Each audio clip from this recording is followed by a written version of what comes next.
Good evening, everyone. Tom here, Cinema Attacks. We are live, and Scott, say hello to everyone.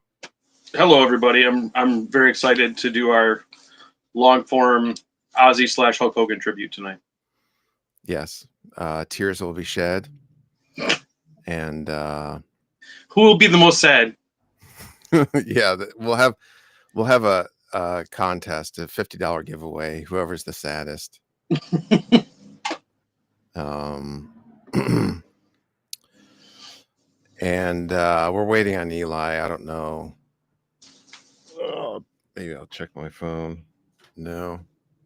So hopefully Eli will join us at some point. We're going to be talking about women in prison films. Really, there's so many. I looked at a list. We could just talk about that every week, like pick one every week till the end of time. But in particular, we're going to talk about Caged Fury from 1990, which I didn't intentionally do this, but it is like a sex trafficking movie, which is I guess trendy with what's going on in the news. But I didn't intentionally do it. I mainly picked it because it has that karate guy with the sick mullet. Oh, that was epic. It was so lush, and I just wanted to run my hands through it. Yeah. Well, he died in 1996, so good luck on your escapade.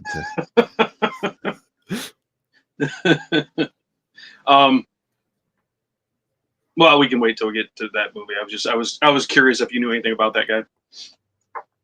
Not really. He Okay. did. He was in a couple other movies. But he looks like a guy that would have been in like the early UFC or at least tried out for it. Mm-hmm. Yeah.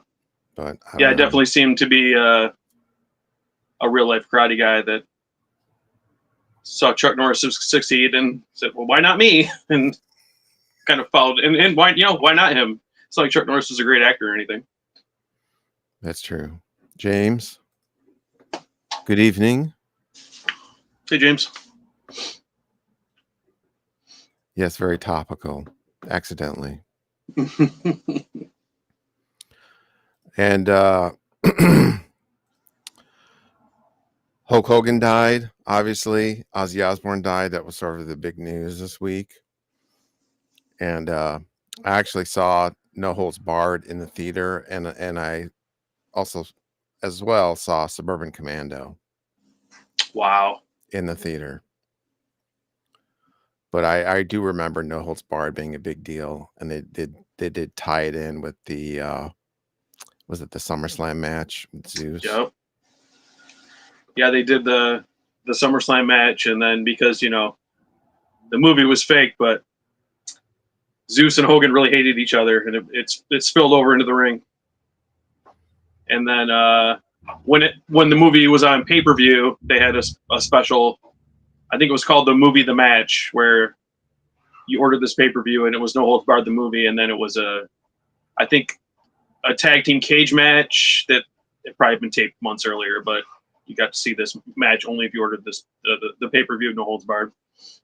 Yeah, I remember that, and it's funny in retrospect that Hulk Hogan was playing a character, but then Zeus was playing himself. Apparently, yeah, is how they sold it to the audience. We'll see. Hulk Hogan played a guy called Rip, and Zeus played Zeus.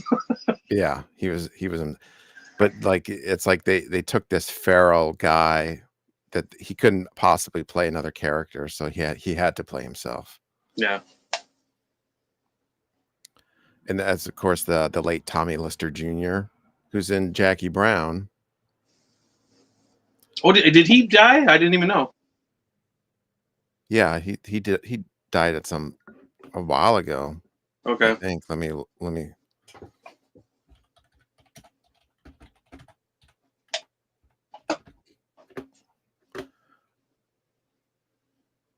2020. Okay. And one of the worst wrestlers of all time. I think it's fair to say. Do you prefer his WWF run or his WCW comeback as Z Gangster. Well, didn't they change his name? It was something Well, else, and that they're going to get sued. I think he was always Z space Gangster, and then the other guy was Jeep Swenson, who they called the Final Solution until somebody read a book and like, oh, maybe not. So they changed it to the Ultimate Solution. That's what I'm thinking of. I think. Yeah. Good job. Yeah, one of the worst matches of all time. That cage match with Hogan and Savage versus the everyone Dungeon of Doom, and the Horseman and Lex Luger. Yeah, against 20 guys. Every heel in the company working to destroy Hulkamania just because. I mean, Hulkamania is kind of annoying. Why wouldn't you want to destroy it if you're Kevin Sullivan, the Taskmaster? I just the indignity of Ric Flair and Arn Anderson having to be in this fucking stupid cage and sell for their shitty offense, and as they're on their way to go fight frickin' Tiny Lister. Yeah, you can. WCW never change. You could smell the shame off of Arn Anderson on that match. But yeah, what was I thinking of? I love I didn't watch it at the time, but the satanic Kevin Sullivan in Florida, that gimmick where he had Nancy Benoit or whatever her name was. Yeah. At the time. That was pretty awesome. And then I love that when he was called the Taskmaster, you know, his heel gimmick was that he just required you to do stuff. He's like your boss, and he's like, you have to finish this. You have to. I told you to mop the floor. You're going to mop the floor. He kept you on task. That's all, and people hated him for it. Oh my gosh, what a horrible time in wrestling. That's really because after when Hogan got to WCW is when I really started to really became I really stopped watching it, period, and then became more of a casual fan later on. Mm-hmm. Because that was like 94 when he came in. Yeah. And then brought in all his pals to take over, which led to the fantastic main event of Starrcade 94 being him against Ed Leslie. Oh God.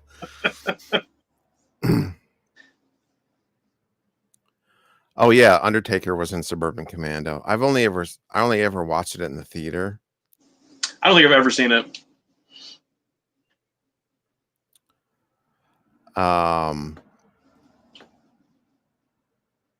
I've never sought to rewatch it, so that doesn't bode well.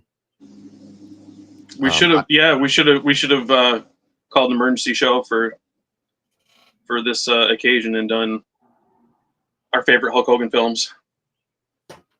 Yeah, but there are no good ones. That's the problem. I'm trying to think of any I've actually seen front to back. No Holds Barred for sure. And that might be it. Besides those two, I mean, he's in Gremlins 2.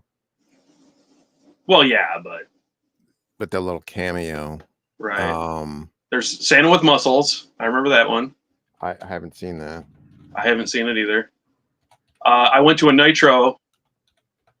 Must have been 96, and the main event of that Nitro was Hollywood Hogan promo, and then he showed us a preview of Santa with Muscles. That was the main event. Oh Lord. Well, yeah, Rocky 3, but you know, he's basically playing himself.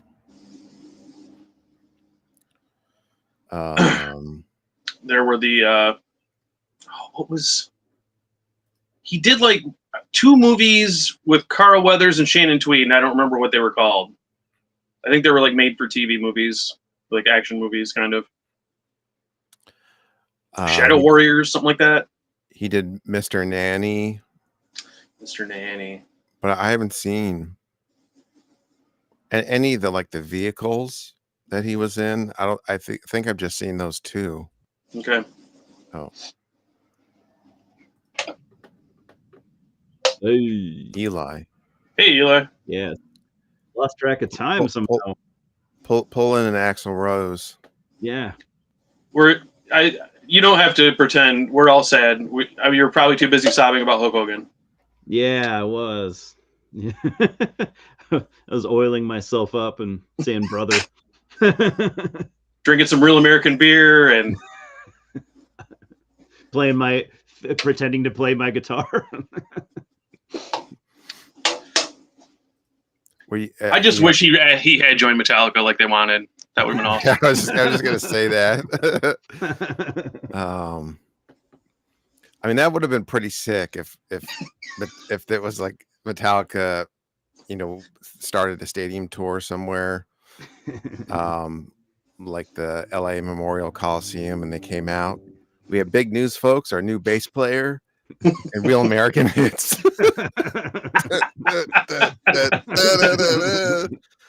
You're like, holy shit. I replaced Cliff Burton, brother.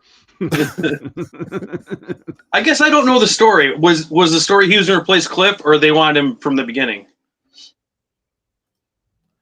Or was this he was replacing Jason? Oh, I don't know. Well, he was also up for the Rolling Stones, which when they formed, he was like 6 years old. So I don't know how that timeline works either. Also American, different. Thunder Lips. He's he lives outside of time, obviously, because yeah, he's a traveler of time. Elvis, Elvis was a big Hulk Hogan fan. I'd believe that. Elvis, who died 2 years before he started wrestling. I'd believe that. He was a fan of college days. His tall tales are pretty extraordinary. They are, actually. You're right. The Hogan stories live on forever. This was a recent one when he was on Rogan. He started talking about how he fought on the first Pride show. I don't know how he didn't know Joe Rogan was like an MMA expert. Joe Rogan's like, what? Wait a minute. What? He just quickly changed the subject because, like, I don't know. Joe Rogan's too polite, I guess, to call him out further. But yeah, he invented shoot fighting. Maybe he meant the first Pride parade. Probably, yeah. He was. I'm all about pride. He just beat somebody up on the Pride parade. Oh man. Well, I'm sorry. We'll never get another variation of the Andre story with different facts every time. So it's now every time it's now locked into history. Oh yeah. And then so I've only ever seen those 2 movies in terms of any of the vehicles. I haven't seen Thunder in Paradise or Santa with Muscles. I saw Thunder in Paradise in the theater. Wow. Yeah, so you missed it, Eli, but I saw No Holds Barred in the theater, and I have it on VHS. So I have rewatched it over the years, and I saw Suburban Commando once in the theater, and that's the entirety. Other than like cameos and things, like Gremlins 2. Those are the 2 vehicles I've seen. Yeah. Yeah, I saw that in the theater also, Suburban Commando. Oh, good days. Which one was the one? Was it Commando or Paradise where he the one where he crushes the watermelon in the grocery store? Remember that? We're like, that had to been Suburban Commando because I think I remember that. Yeah, they're like, how do you know? He's like, how do you know fruit's good? oh, you gotta give it a little squeeze, and he like squeezes a watermelon in the grocery store and pops it everywhere. Yeah. Yeah. 'Cause Fucking he's so comedy jacked. gold. He's so He so jacked and strong that Yeah. he couldn't just give a watermelon a little squeeze without breaking it. I actually do the same thing, but Yeah. it's just sad. It's Yeah. not really that funny. It's just I just break something and then I have to buy it again, or because This one, what do you want me to buy it? It wasn't good. It wasn't good fruit, man. Get better quality control. Maybe I won't have to do it. Yeah, You there's see it's Tom at the grocery store just pushing fruit baskets down and stuff. And then he's picking through them, the ones he throws down. the comedy and tragedy of the exact same story. Tom is he's cursed with this superhuman strength. That's true. He just wishes once he could just pick up a watermelon and not destroy it. Yes. He only knows what crushed watermelon tastes like. Yeah. Probably the same though, luckily.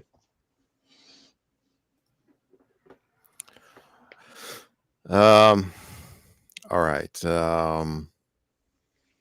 you want to talk about some controversy in the YouTube community? Yeah. Uh-oh. Yeah. What happened? Did you guys hear about the Nightmare on Elm Street? So I pulled this ad up, the Nightmare on Elm Street artwork and what have you. I'm sort of aware, but I was unclear as to. I know everyone was mad, and then I heard that it wasn't even real. So I don't know. You have to let me know. Yeah, so there was someone pranked YouTubers. It was somebody on Blu-ray.com forum that made an AI cover for the Nightmare on Elm Street box set Mm, to intentionally prank Blu-ray or YouTubers because they knew they wouldn't fact check it. Oh. it worked. Yeah, and then they made videos saying, "Oh my God, this artwork is horrible," et cetera, et cetera. But then, so I saw this advertisement on Facebook for this artwork, right? But this is not the actual artwork. This is a bootleg box that's $100 Mm-hmm. with the idea that you can buy, when you buy your 4K box set of the Nightmare on Elm Street set, you can throw the box away and stick it in this box instead. Ouch. That's so fucking dumb.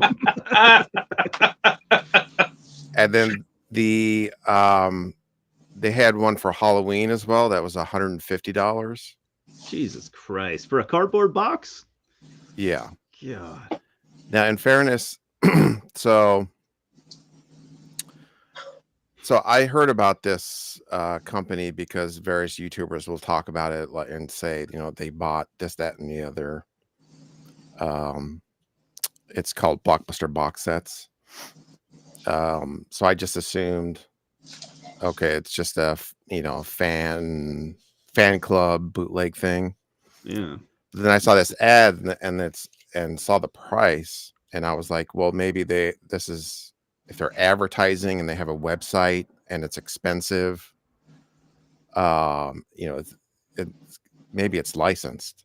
It's not actually a bootleg thing. Yeah. But they got a cease and desist, and so they pulled. This is Warner Brothers that owns Nightmare on Elm Street. So they pulled all of their Warner Brothers stuff, and the guy did a live stream where he basically blamed Dead Pit Radio, which I mentioned before. I don't know if Scott is aware of them. Yeah. They're a long time horror podcast YouTube channel. Because they did a live stream 2 weeks ago where they made fun of people spending $100 plus on what they called bootleg cardboard. and they said, the whole point of their stream, which is to say people need to, or should, in their opinion, concentrate more on the movies and not the packaging. Yeah. Like things are getting kind of out of control with the Yeah. packaging. But based on that, the Blockbuster box set guy, he believes that the Dead Pit guys got with the lawyers at Warner Brothers, or fed them information for them to send the cease and desist. Okay. Just based on that. And I guess based on Dead Pit's reputation of being like narcs and assholes, like what would they get out of it? No, and then Dead Pit responded and said, "We absolutely didn't do that. That's ridiculous." Et cetera, et cetera. What a mess. And then he was making the point that he would never get in trouble because there's Nightmare on Elm Street stuff. You can get bootleg stuff on Etsy. Mm-hmm. Right. Yeah. So that would be a thing I've seen stuff like that on Etsy, like custom things you can put your movies in and stuff. So stuff just like that. Yeah. But then like if you get into the territory where you're advertising, oh yeah, and you're charging a substantial amount of money, and you're advertising on Facebook and you have a website, you're getting to a point where people are going to get confused where they're not following this stuff, and they see that ad and they think, oh, that's the new Nightmare on Elm Street box set. I'm going to order it for my nephew or something. Yeah. Right. And then just get an empty box. Yeah. Or yeah, you're creating like marketplace confusion at that point. So to me, it's a different step up from just somebody selling stuff making stuff on Etsy. Yeah. And stuff on Etsy is usually like not right when something's coming out too, like right as it's coming out. And yeah. I don't understand he's paying for advertising and then he's mad somebody talked about it. Well, and also, yeah, all these YouTubers have been hyping it up. But that was the Dead Pit was the one channel that talked about it negatively. Oh, okay. But the other ones were saying, we're a fan of the box sets. We think they're cool, etc. They're the pre-orders up. Go ahead and order it, etc. Because they got one sent to them for free, probably. Yeah.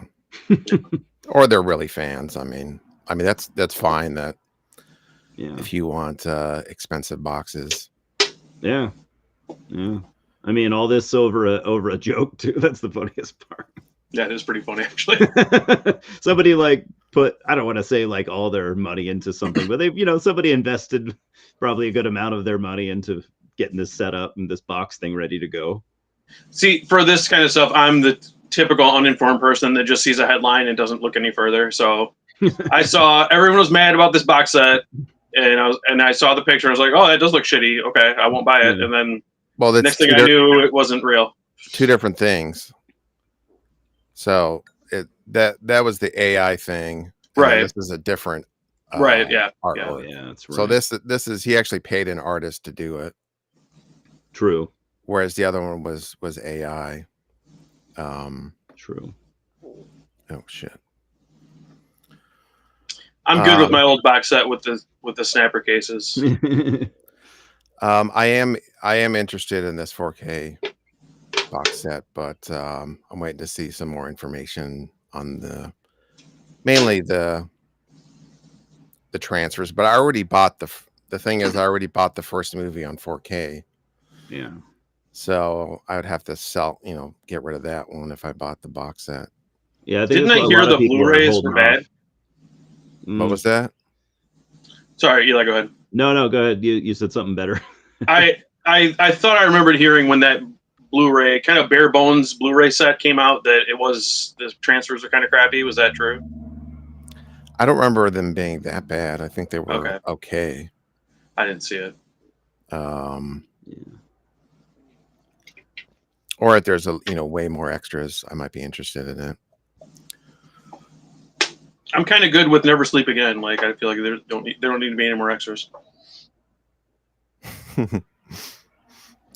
Yeah, I want to buy it just because I have the, I have the, I have the Friday one and I really enjoy that. So I feel like if this comes out, I just have to have it just to go with it. I'll probably end up buying it. I didn't buy the Halloween one, and I kind of regret it. Either. So. Yeah, I didn't get that one. Yeah, but like I have, I kind of have the Halloween ones I want. It's true. Yeah, there's so many. The first shit 5.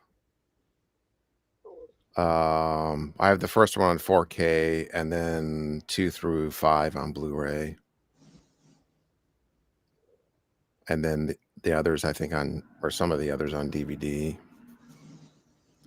But I don't really give a shit about part 6 or part 7 or part 8 that much.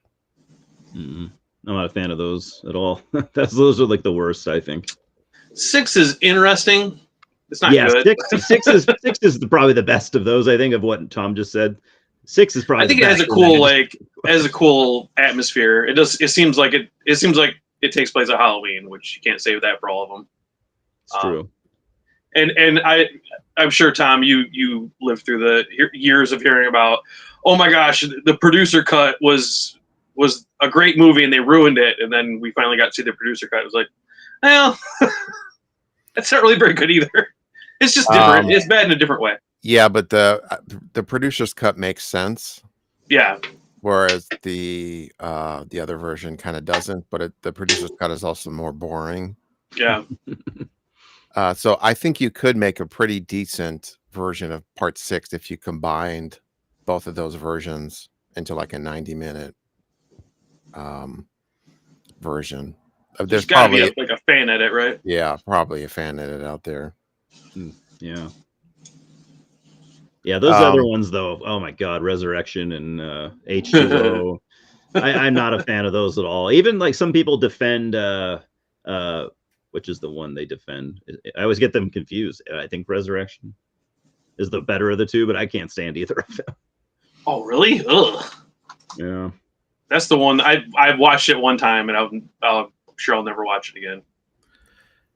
Yeah, I rewatched Resurrection within the past year or so. Me too. And for the last time probably ever. I mean, it's terrible, but the funny thing is just like, it was ahead of its time in terms of it was like 2001 and it's about a reality TV show. That's true. But just the logistics of the producing of this show are so insane that I like that aspect of the movie. And it's sort of like accidental, but like trying to work out the logistics of how this show gets put on, because they have like one crew guy in the house for this reality show, and then like they have those kids like looking at the feed, then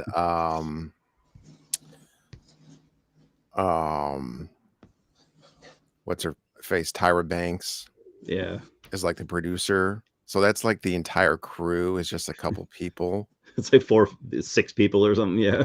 And they have one generator and these little cameras hooked up to people. Like it's so like, it's almost like science fiction. Like this technology just has absolutely no it's so divorced from reality of how you would actually put this show on that I can't even wrap my head around it. Yeah. That's like the only interesting thing about that movie. It is, literally. Yeah, like I didn't never watch it again, ever. I wasn't stoked about the Rob Zombie ones either, but at least like stuff it's not boring. I don't know. I liked Resurrection is just kind of boring to me, and it's boring and insulting at the same time, and you know, and I don't hold these movies to like high standards. They don't have to be, you know, great artistic achievements, but you want a certain thing, you know. Yeah. You, just Yeah. don't suck. That's all. yeah, yeah. You want it to not suck.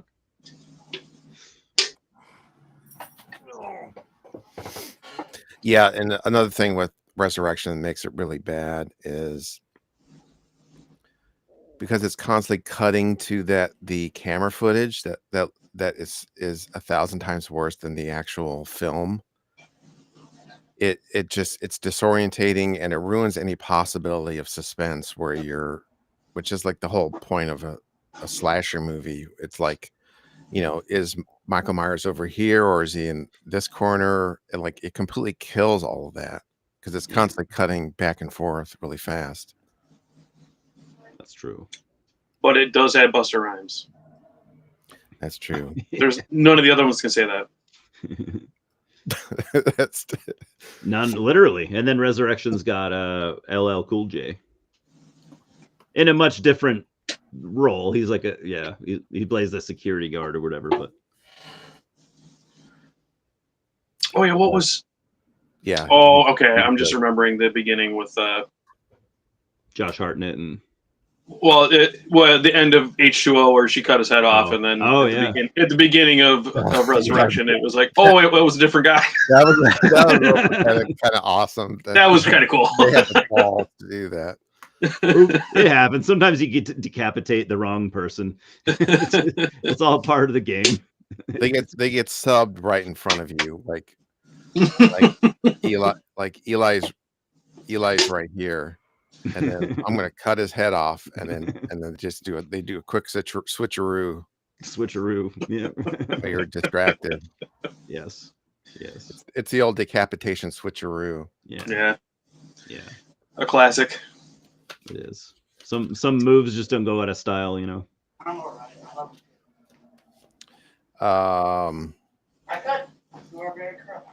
Yeah, for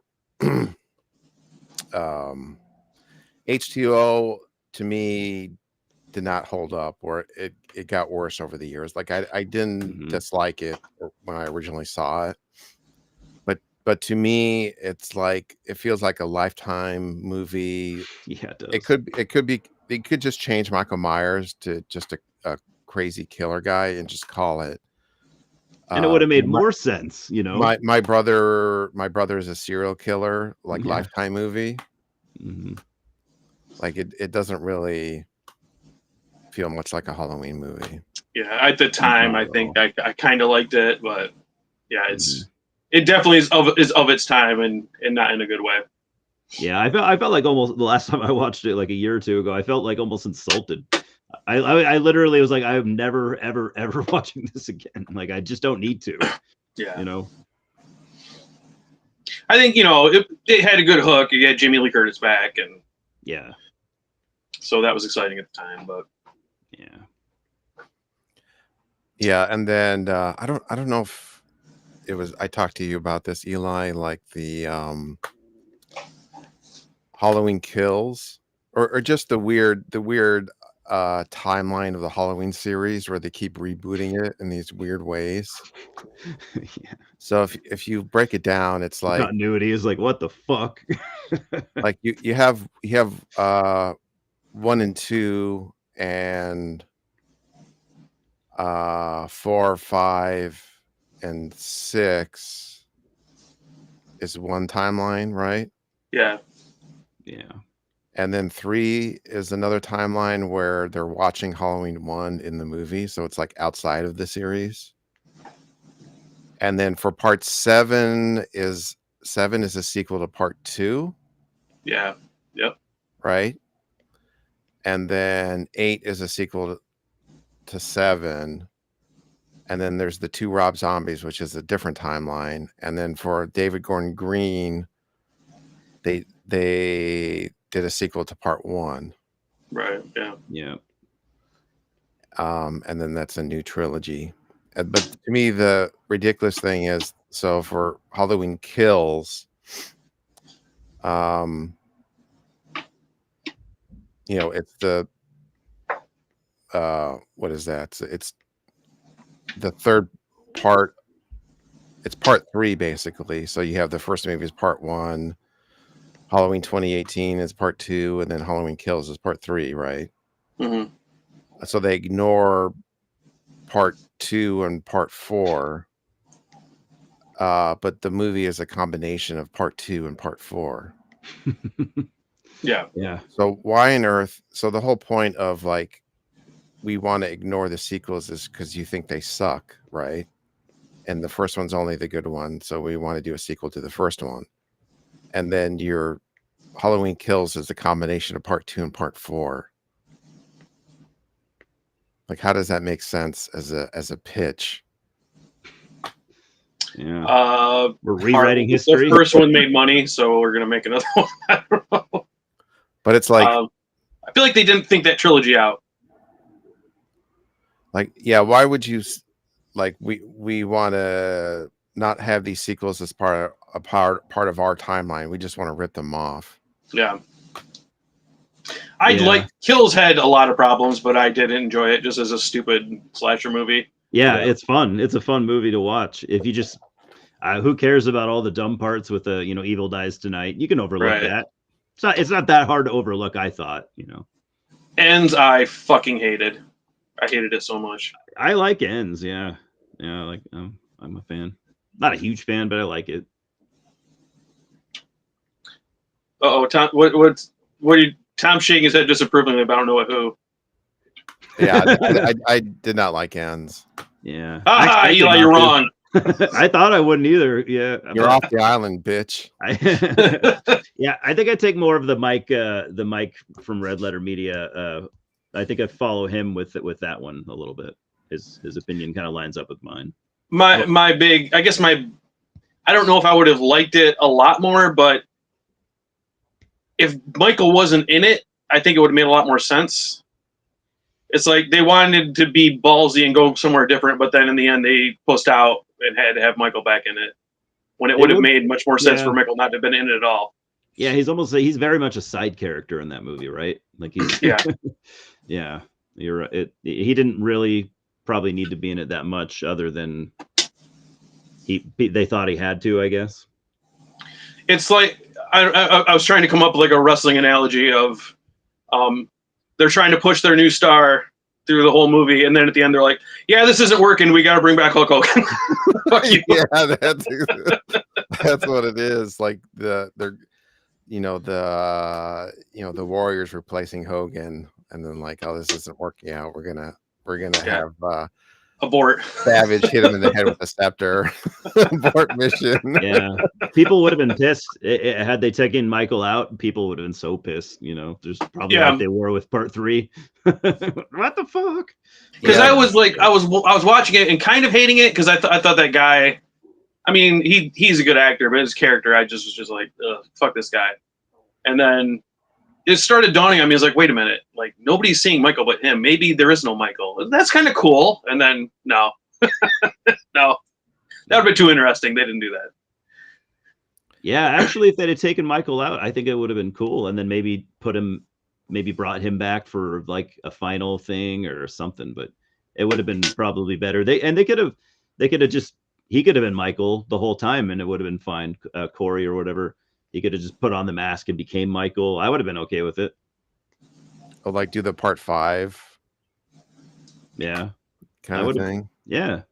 I think I would have been okay with it personally, but they were probably trying to please. Oh, with Jamie, then they puss out on that too. Oh, she's so bad. She shouldn't have been in that movie either. Her fucking appearance in that movie was so fucking stupid. I think she's the worst part of the whole movie. Which sucked because like she was awesome, I thought, in the 2018 one. Yeah. And she's awesome in general, but yeah, she sucks. It's not her fault. She didn't write the scene.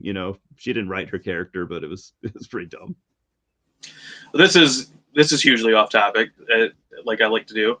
Jamie Lee Curtis just reminded me of it. Have you guys seen The Last Showgirl? No. I wanted to. Starring Pamela Anderson. Yeah, I wanted to see that. I didn't know you saw it. I think it's very good, and it's very, very sad. It's the premise basically is Pamela Anderson is the age that she is, and she's a showgirl, and she's been in this show since she was in her 20s, and now the show's closing, and she's, a once hot dancer that is now older, and nobody wants her, and she doesn't know what she's going to do. So it's kind of that, a very uplifting film. But Jamie Lee Curtis plays her best friend, who used to be in the show. Now she's a cocktail waitress, and That's cool. has huge fake tits, but in like a horrible tan, and is just trying awesome. desperately to be hot when she's an old lady, and she's has a really great performance in that too. Wow. I didn't know she was in it. I heard actually Pam Anderson is good in that movie. She really is, and I mean, I'm sure it's a lot of her real life Direction. feelings about Yeah. what happened to her career. So, but yeah, it's really good. Batista's in it and does a really good job. So I fucking very love strange Batista. that, like, as we all predicted, this like movie that's winning awards starring Pamela Anderson and Batista. No one saw that coming 20 years ago. You could imagine that, like a showgirl movie with Batista and Pam Anderson, but it would have been like very different, like Yeah. very stupid, like he's it's like a Maria Ford movie, but from 2002 or something. Right. Batista's just like the jacked stud guy, and Or the guy that's robbing the strip club, and then there's standoff. yeah. Oh, the hot ladies do karate on him and stuff. Yeah. Yeah. Yeah. Sadly, it's not. I would like to see that movie too, but that's not what this is. But I recommend it. It's a good movie. Yeah, I need to see it. I wanted to see it in the theater, and if it's streaming now, which that sounds like it probably is, I need to get on that. Yeah, it's on Hulu, I think. Okay. It's interesting. Pamela Anderson did a Criterion Closet, so I'm like curious as to what she would have picked. Yeah. Me too. Oh, really? I'll watch that. Maybe she picked Barbed Wire as one of them. That movie rules, and I won't hear anything against it. I was a big fan of that when it came out. I loved it. That would have been awesome if she snuck in Barbed Wire and like, oh, look at here. Here's Barbed Wire. Sorry, guys. This is my life's work. How embarrassing. Yeah. I was a big fan of that movie. Yeah. Did we talk about Snapdragon? I feel like we have, because I'm a huge fan of it. Okay. That's what I think of when I think of Pamela Anderson movies. I mean, I don't know what everyone's surprised that she can act. She played two roles in that movie. Come on. One was the good girl, and one was the naughty girl. But as far as like erotic thrillers go, I mean, you can do worse for that. I mean, it's got like real actors in it. It's got Stephen Bauer and Chelsea Field, and yeah. Yeah. You're laughing at those. I like both those actors. Award-winning actors. Masters of the Universe. She was. I never thought of Tila that way before. She redefined the character. She's hot though. You could say that. Now, I've seen interviews with Pam Anderson recently. Like she seems pretty cool nowadays. She's just like, I'm a 50-year-old lady. I've been through some shit. I don't really care anymore. I'm not like she seems completely over everything. Like she's just like she just seems normal, which is cool to see. It's not like what you might like 30 years ago, what you probably expected her to turn out as. Like she's not that at all. So I think she's a little wacky, but I watched was it Netflix had like a documentary about her not too long ago, and yeah, they kind of touched on like her 15 marriages or whatever. Yeah, they were interviewing one of her sons, and like, oh, there's really nothing my mom likes more than getting married. Habitual marrier. It's your favorite pastime. Yeah, getting married, hitched. All right. Do you have any favorite women in prison movies? Might as well segue. Favorite. Or any that you own that you want to show? I guess I always gravitated more to like more the parody ones, because they were more what was around when I was growing up. like Reform Schoolgirls is probably my top one. I didn't pull any out to show. And this is the Reform Schoolgirls with Wendy O. Williams. Yeah. Yeah, that's definitely one of my favorites. And I love that they just have a variety of like lingerie and like punk rock outfits and stuff. Did you guys watch the recent Red Letter Media The Wheel of the Worst video? I think a couple days ago, or I can't remember. They do show. Are you talking about Star Slammer? Yeah. Oh yeah. Yeah, that was amazing. Where Rich Evans is screaming about it. Yeah, I've seen that one. I haven't seen it. He's like, I love how Rich is like, where's the fucking shower scene? Just pissed. That is pretty Bush League. They didn't have one. Yeah. Yeah, that is a staple of women in prison movies. You almost always had a shower scene.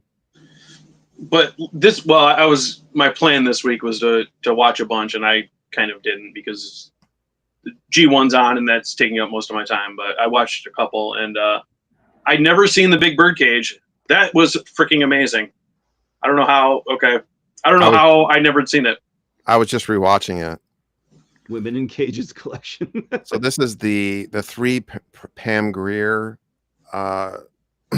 vehicles, women in prison movies. They're like a co-production between Roger Corman and some Filipino guys, a Filipino company. Especially the first two are really awesome. Sid Haig is he in the first two? Oh, that's cool. Fuck. But at least in Big Birdcage, he's this scumbag like farmer guy that wants to get laid with the girls, and then he's part of their escape plan basically to get out of there. And it's just like some Filipino prison where they torture the girls, and there's mud wrestling in a prison. Well, right outside the prison, not inside. Yeah, they don't have a mud pit like in the common area or whatever. Yeah, that'd be ridiculous. They should. That way people could have something to watch while they're eating their lunch or whatever. That wouldn't be truthful. Yeah. But I think it's Big Dollhouse has that scene where that lady's yelling the N-word at Pam Grier, and then Pam Grier beats her up, and then like I don't know, she like body slams her, and then says to her, "That's Miss N-word to you," and then stomps her head in. Oh, I think that was Big Birdcage. That's the one I just watched. Oh, was that in Big Birdcage? Yeah, Big Birdcage is the one where the guards are flamboyantly gay. Yeah, well, it's in one of those, Big Birdcage or Big Dollhouse. I can't remember. Okay. But that's a super memorable scene. It's super awesome. I'm a big Pam Grier fan in general, like all the blaxploitation stuff. Yeah, she's great. Sorry, go ahead. Oh, the song the opening song in Big Birdcage, 99 Years, which is sung by Pam Grier, is also in Jackie Brown. And then Sid Haig plays a judge in Jackie Brown. And that was sort of like a tribute of sorts to these movies that they used. Tarantino did that as a sort of a tribute. Yeah, Sid Haig as with his plan to get into the prison by acting gay was just like, I mean, obviously something you couldn't do now, and the wokes won't like this one, but just with his little midriff shirt and his little man purse. Oh, hey guys. Yeah. I don't know. It was, maybe it's my my immaturity or whatever, but I thought that was quite funny. Plus, Sid Haig is awesome. And those two old queens were just constantly fighting for his attention. Like, oh, I saw him first. Yeah, because Sid Haig was a guy that he usually like played a heavy, and he just played these little roles on TV and in movies. Yeah. Like he plays in Point Blank with Lee Marvin, which probably one of my favorite movies from 1967. Like he I've just been plays meaning to like, watch that because I love Payback with Mel Gibson. okay, I haven't seen Payback, but that's a remake of Point Blank. It basically is, yeah. But yeah, he just plays like a guard at a hotel or something, and you just see him pop up in a bunch of things. But it was sort of I think it was these like a lot of these Roger Corman or the Pam Grier movies is where he started to get bigger roles. So this is kind of Big Birdcage is kind of where he finally got a bigger role, and then he was in Woman Hunt and Black Mama, White Mama, Coffee, Spider Baby. Well, yeah. Different. He was in. He did have a bigger role in Spider Baby, and that was earlier. Yeah, I was gonna say I couldn't remember what year Spider Baby was. Old as shit. But that was a really low budget movie. Yeah, yeah. But he was. Before House of a Thousand Corpses, he was prominently. The thing that people really knew him for was like some of these Pam Grier movies, and he was in Foxy Brown as well. I do love how Rob Zombie like really brought him back in a big way. Like he became a household name almost for until he died, you know. But his career was basically over at that point. And then I feel like Rob really like brought him into the mainstream. So I thought that was cool. And I love the Captain Spaulding character too. Yeah, I mean, he's so funny. Yeah. Or at least because his character is a little different. Well, in House of a Thousand Corpses versus Devil's Rejects, because they're like more serious, I guess, in Devil's Rejects. Yeah. But he's so funny in House of a Thousand Corpses. Jesus Christ. Just absolutely insane and like over the top, but also like scary too, because you're like, what the fuck is this guy gonna do? You know, like he's I don't know, dangerous, and is a great character. One of my later career Sid Haig favorites is Hatchet 3. Yeah. I don't know if you remember that, Eli. Or Yeah. I don't know. I haven't seen any of the Hatchet movies. Okay. Oh, they're fun. What's he like? He's like the uncle or something of the killer, and they have to go to his house. You know, it's just convoluted. We have to go get his ashes to whatever the fuck, you know, whatever MacGuffin they had to get, and Sid Haig had it. He was this horrible old racist that the cop was black, and he was constantly like watching him so he didn't steal anything in his house.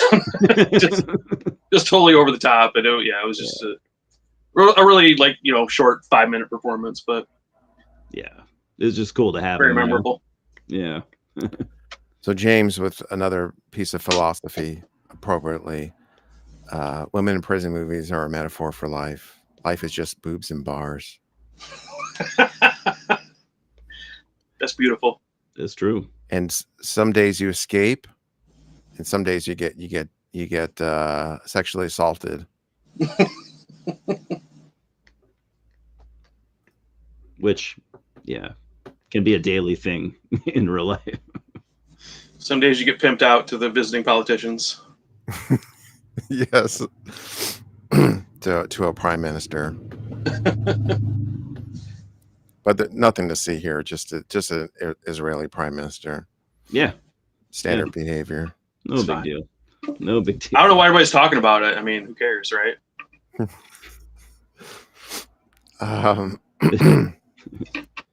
It'd only be earth-shattering information. Yeah, did you hear the we're not going to talk about this really, but the what's his face from Two Live Crew? Yeah, Uncle Uncle Luke.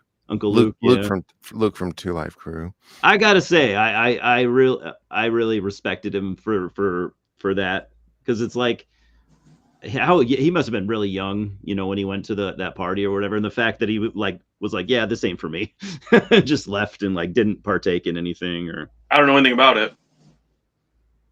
Well, he said he went to Mar-a-Lago and there was an underage.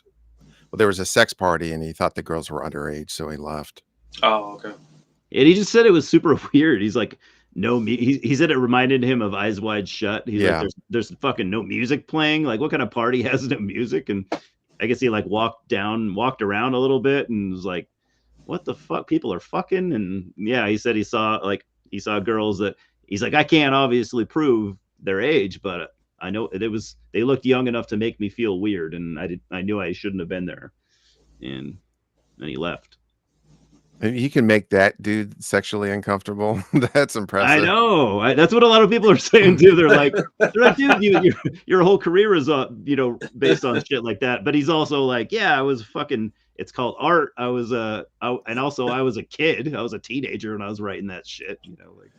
You make the pop the coochie guy say like, these guys are freaks. God, I can't handle this. Yeah. So I think the earliest women in prison movie that I've seen is a movie from 1933. I have it somewhere on VHS. It is actually on Blu-ray. I noticed. Wow. And it's a movie called Ladies They Talk About. Maybe I could share the American. Yeah, so it's starring Barbara Stanwyck. So it's a pre-code Hollywood movie. So do you guys know that when I say pre-code Hollywood, what that means? That distinction? Yeah. I remember Before the rules about can't sit on a bed together and all that, whatever. Yeah, puritanical rules. Yeah, so in 1934 they enforced all these rules. And then so there's a lot of saucy stuff in before that. But it's basically Barbara Stanwyck plays a gangster mole that's trying to rob a bank, and then she gets sent to a women's prison. And the amazing thing about this movie is just all the stylized dialogue is really funny. Because the way they talked back then and shit. Yeah, so there's like one girl says to her as a way of saying that the big lesbian guard likes to sexually assault the girls in the prison. She goes, "See that one over there? That one's a wrestler, or that one's likes to wrestle you, or something." So you're supposed to, and there's like a lot of stuff like that where they're inferring sexual assault without actually saying it. But it's a lot of awesome dialogue in that movie. So did they have the lingerie prison outfits yet? Yeah. No. No mud fights. It's not that. It's not that spicy, but if I can, let me try to share. Also, I wonder what's the first women in prison movie ever made that we know about. I mean, I can't zoom in, but this is I can download the poster and share it. This is the earliest that I know about. Yeah, pretty early. And that's 1933. At least, yeah. Is there a silent women in prison movie? Yeah, I was gonna say, could you do a silent one? You could. That'd be cool. Yeah. I mean, do you need dialogue for shower scene? Exactly. I can let me Google.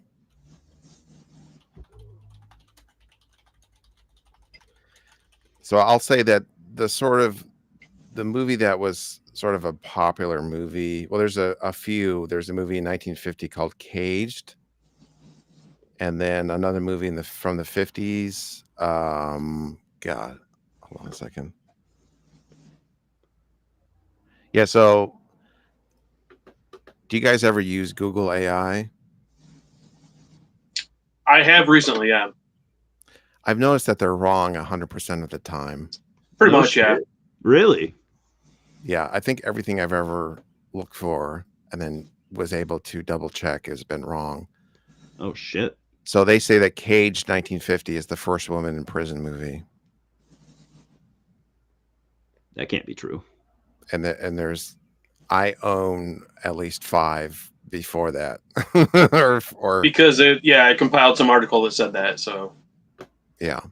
yeah. I was just this week randomly. I was listening to Crimson, the Edge of Sanity album. There's a concept, and I was like, I don't feel like reading all these lyrics. I don't remember what it's about. So I asked AI to tell me what it was about, and then they started throwing in facts like, Michael Lagerfeld did all the clean vocals on this album. And I was like, well, I know that's not true. And then I looked where they got it from. They got it from some article some guy wrote that said that he didn't know either. But AI can only take facts other people wrote down, even if they're wrong. So shit, that's disappointing. I guess I haven't used it a lot. I have though. I have used it. I guess I should stop. Yeah, and then another one that sort of popularized it, I guess, was in 1958. Robert Wise, who directed West Side Story and The Haunting and a bunch of stuff, he did this movie called I Want to Live, which is Susan Hayward. She's a prostitute that kills a man, and then, or she sends, I don't know if she actually did it, or she claims she's innocent for murder, and she's, sentenced to life in prison or whatever. And then she won an Oscar. She won Best Actress Oscar, basically for a women in prison movie. And wow. So that was sort of like, those are the two in the 50s were sort of the major ones.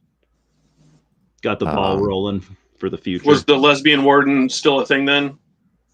Probably, but they didn't actually say They didn't say it, right? Yeah, they would say, well, she's a bit manly or something, implied it.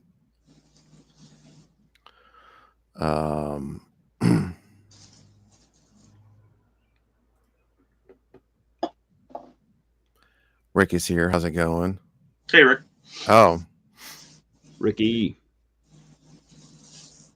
Yeah, you mentioned Raising Arizona. Love it. I just rewatched. I got the Criterion 4K of Blood Simple, and I just rewatched that. I still want to see that.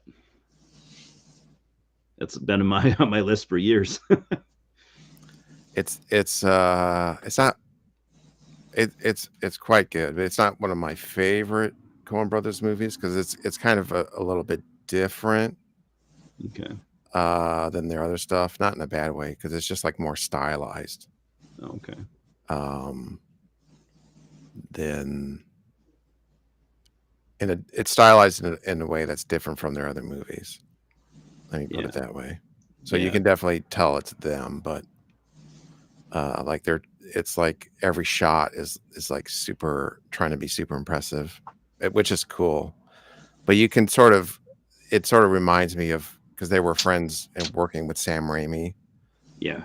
It's sort of like what Sam Raimi was doing with Evil Dead. They were trying to do like the noir version for their movie in a way. It's like their second movie, I think. No, I think it's their first movie. Oh, okay. I might be thinking that the other movie I'm thinking about might be their second, because that's another movie I've been wanting to see. Well, there's that. You'll see. It's got like a white cover.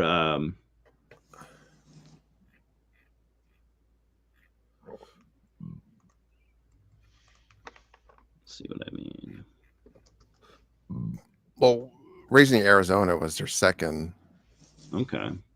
movie, but there was another movie they were involved with that's not very good that they worked on with the Raimis. That's the one I'm thinking of. Yeah, what is that? I don't know why I'm not seeing it. I'm not seeing it on their discography. Maybe because it's a Sam Raimi movie. He directed it. I mean,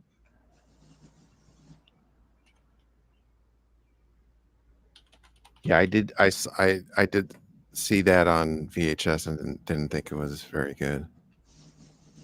What was that one called? I'm trying to remember. I'm trying to look it up. I like how we're all sitting here with the internet. We still can't figure it out. Well, I'm not gonna bother with Google AI because I know. give me It's the gonna give us the information. wrong fucking movie. We're spreading misinformation even worse than we normally do.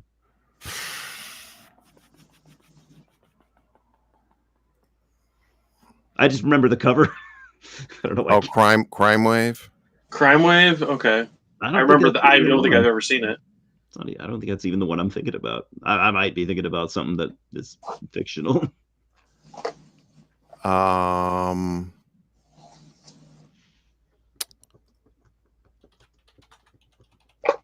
Yeah, it's crime wave.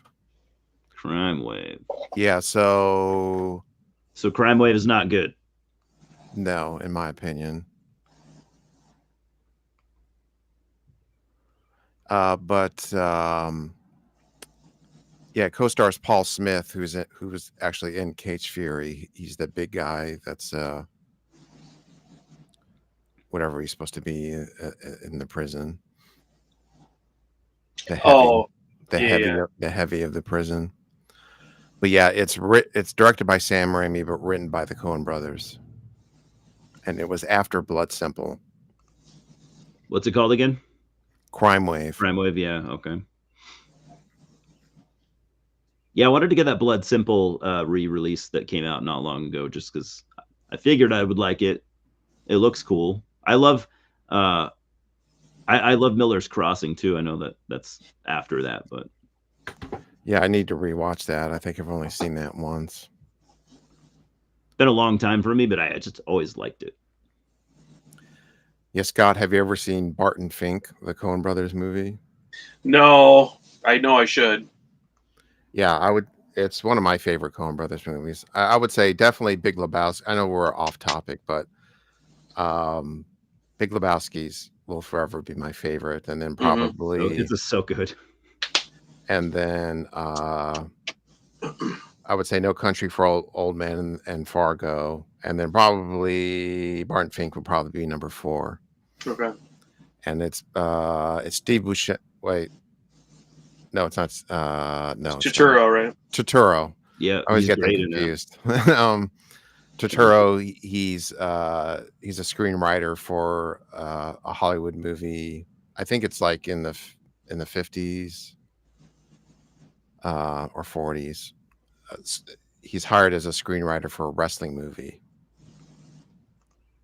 So it is sort of a wrestling movie, and basically it's like he has writer's block. He's trying to write this wrestling movie.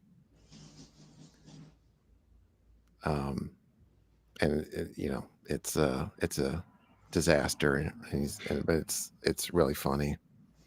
I need to watch that again. It's a movie about writer's block, but it's also a wrestling picture. In a sense.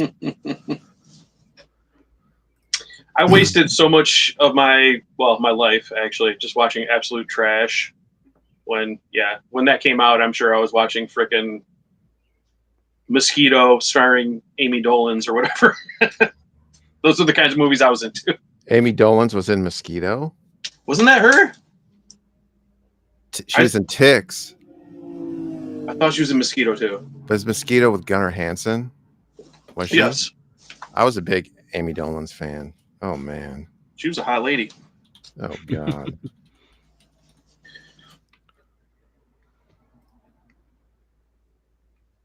Yeah, Mosquito's Gunnar Hansen.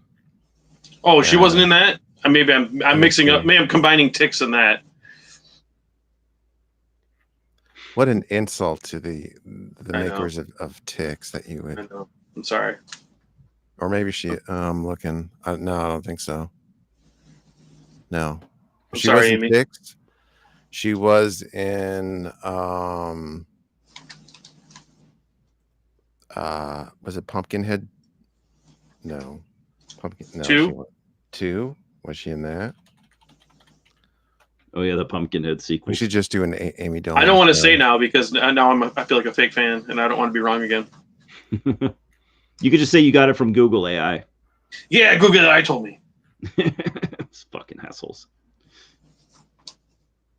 So I assume you're a she's out of control guy. I've actually never seen that. You haven't? Where That's too highbrow for me. She's it's basic, but you know what the plot is. Yeah. Tony Danza is her dad, and she's a high school girl, and he's kind of freaking out that all the guys want to have sex with her. So there's a scene where it's like a slow-mo scene where she's running on the beach with a bikini, and he's kind of freaking out because her boobs are bouncing everywhere, and she's probably supposed to be 16 or something. It was a different time. Yeah. Oh yeah, Miracle Beach. Oh, Witchboard 2. Witchboard 2. Oh yeah, she was in Pumpkinhead 2 and Witchboard 2. That's what I said. You know the you want to see the cast of I'm gonna read off the cast of Pumpkinhead 2 because this is pretty impressive stuff. I remember one for sure. The other ones are not very good. Soleil Moon Frye, aka Punky Brewster, Amy Dolans,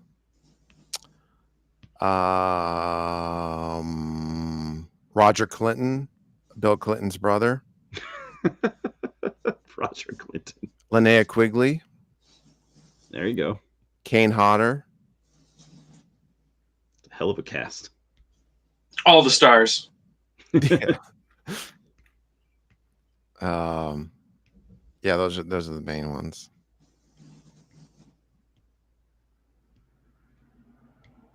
I don't remember liking any of the other Pumpkinhead movies. I think I've seen maybe all of them. There's like 5. I only really liked the first one. The only one I even remember slightly is 2, and I just remember like it was mostly interesting because of who was in it, and it was better than the direct that was after it. That's really all I can remember. Yeah. I did. I'm only aware of the first 2. You don't really need to see the others. They don't add anything I don't think interesting.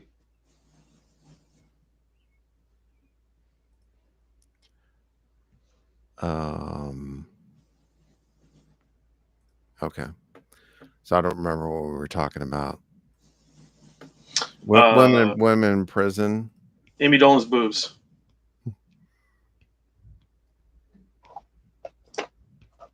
I watched this week another parody, Werewolf in a Women's Prison. Ooh. Is this the original one? Or there's a few of them called that. There's the original is Werewolf in a Girl's Dormitory, but I think it's from the 60s. This was from like 2006 or something like that. Okay. The remake, the reboot. I think there might be like a couple remakes. Okay. So this was made by Jeff Leroy, who I think is most, if you know him at all, is from Hell's Highway, the shot on video horror movie that was kind of got a little bit of acclaim at the time. Simon, it was off camera and under the table. Yeah, he denies it. All right. Roger's got a mullet. He doesn't deny any sex. Any sex he gets, he publicly shouts it to the heavens. Yeah, he's damn proud of it.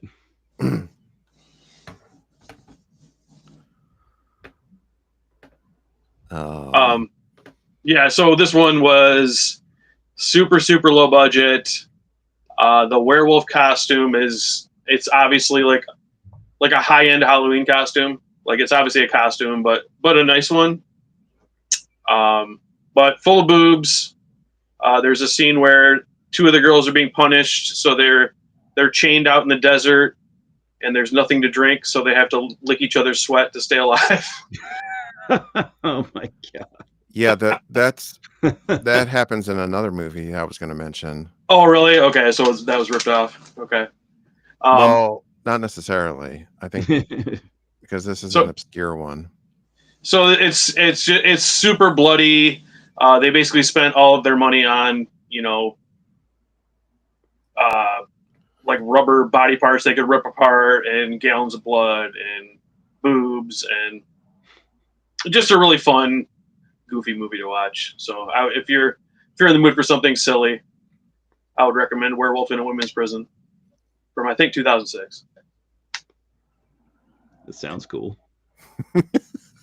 I'd watch it. Yeah, so it was basically those Pam Grier movies, and then Caged Heat, Jack Hill's Caged Heat, 1974. These Roger Corman productions that really sort of helped to kickstart the Women in Prison B movie that we all know and love. So Caged Heat is a really good example of just a normal one that not have some stupid plot that doesn't make sense. And I guess it's supposed to have like some political messaging or something. They're trying to go a little Like deeper. it's about fascism, but I don't really remember it super well.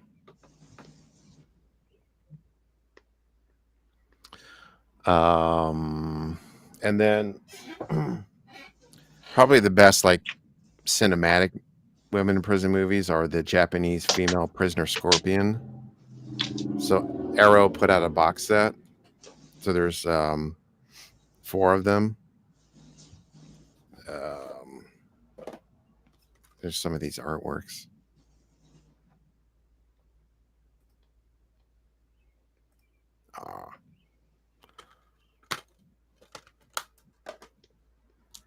Yeah, and these movies are amazing. There we go. There's actually a poster in here. Oh, and you can see the character, her outfit. That looks cool. I'm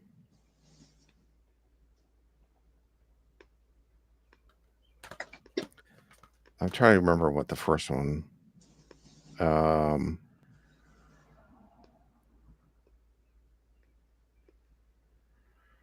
Yeah, so Female Prisoner 701 Scorpion. This is the original, where it's like but it's almost like I dare say, poetic women in prison movie, if you can imagine such a thing. Like it's shot so amazingly. But this is definitely one to check out. I think it might have a couple different names, but it's at least Arrow released it as Female Prisoner 701 Scorpion. Is it all one character? Yeah, I think it's sort of the thing where it's the same character, but there's not a lot. Like the movies are pretty different. Okay.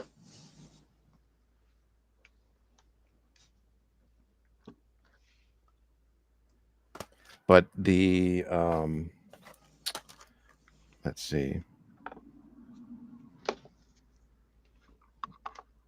Well, I think the first 2.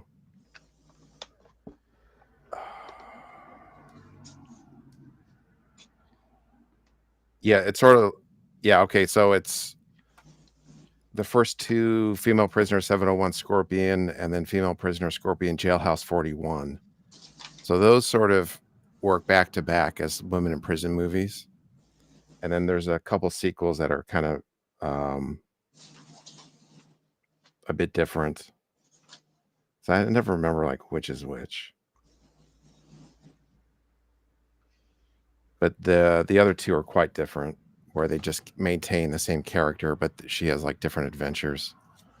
But these are the 2 that you want to check out. And it's like, early 70s. I don't remember. But those are amazing. And then there's like all of the it's sort of almost a separate genre, is like all the Nazi women in prison movies. Like Ilsa. Ilsa's awesome. And Love Camp 7, and I don't know, there's a bunch of them. And then there's to me the most misogynistic women in prison movie of all time, which is really saying something. There's an Italian movie from 1991 called Caged Women, directed by Leandro Lucchetti. And I have this on VHS somewhere. Apparently, let's see here. Apparently, you can get it through Full Moon. Like there's a DVD or something. Oh, is it that like Euro cult or whatever line they have or something? Yeah, possibly. I'm not Okay. sure. But it's sort of a similar thing to Cage Fury, where a woman is picked up on trumped up drug charges and sent to a South American prison, but it's not really a prison. It's like a place where rich people or rich men can have sex with the prisoners, and then they also hunt the prisoners. So they'll have scenes where they send the naked, and like it's all the women are like crazy hot models that are naked the entire time in this movie. So there's like scenes where they have the naked model run away, and they have a rich person hunt them, Ted Nugent style. Sounds disgusting. It is. Then there's a scene where there's two crazy hot naked models in a bamboo cage, and they're sweaty, so they lick each other because they're dehydrated. Yeah, I feel like the guy who made the movie I watched, probably is a fan of these movies, so he probably did crib it from there.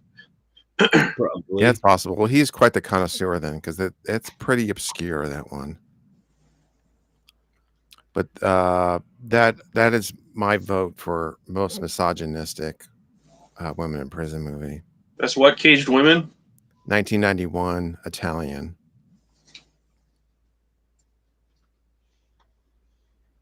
I'm writing it down because I want to make sure I never watch it, because it sounds Got to avoid it. sounds Yeah. against my values. Yeah. I don't think you should objectify women. Absolutely not. Let me run to the restroom. Okay.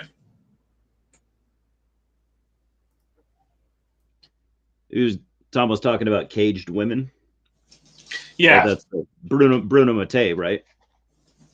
Oh, is it? Okay. I thought He it said was. he said a different name, but Yeah. didn't Bruno Mattei use like 1,000 different names? So it could be. Oh, it could be the same name, huh? I was gonna say, because I have Women's Prison Massacre, which is a sequel to Caged Women. Oh, nice. That was that a Full Moon purchase? Shaka-Rama. Okay. Do you remember? You might. I bet you have something from them. Yeah, I'm sure I do. Yeah. Yeah, they did a lot of. It was like one of those early 2000s, like pre-boutique DVD companies. Right, yeah. All shitloads of them. Yep. Or I guess it's called Retro Shaka-Rama. Probably not in existence anymore.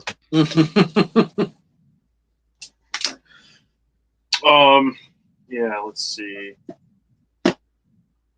Yeah, I really wanted to watch a bunch this week to comment on, but I didn't. Yeah, I didn't really either.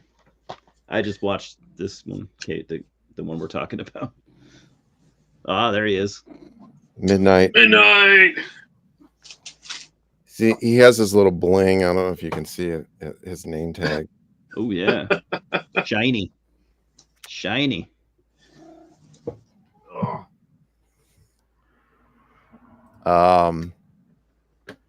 And then the most depressing women in prison movie, according to me, is The Concrete Jungle, 1982. Which is like this girl.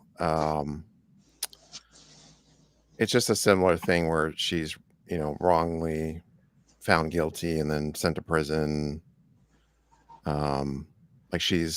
It's like her boyfriend like plants cocaine on her or something, and she doesn't realize it, and then she gets sent to prison.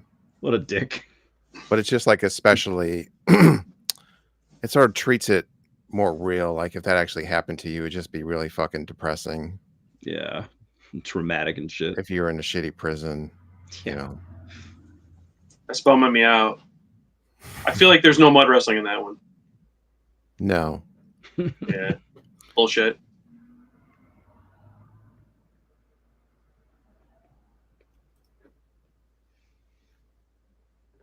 But that's one that probably people don't like as much because that's what they went in expecting. Yeah. not wanting not wanting something realistic. Yeah. And then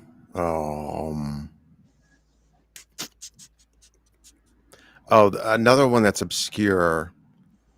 Actually, like in the early days of YouTube, I posted clips of it on my channel, and it's like a Naked Gun type parody of women in prison movies, made by porno people. So Chuck Vincent is the director, and there's a bunch of porn stars in it. Veronica Hart. It's 1987 Slammer Girls, I've heard of it. and that's another one I have on VHS. I don't know if it's ever come out in anything else. That's one I think, Scott, you might enjoy. It's actually pretty funny, but and it's something I can like send you a copy of once I find it. But Cool. it's Yeah, like, I'll look. Who knows? It might be up on Tubi or something. I'll look. yeah, but it's Slammer Girls, and yeah, Veronica Hart is in it. Samantha Fox, Sharon Kane. You know, a bunch of old school porno people that you probably I've never heard of any of recognize. these people.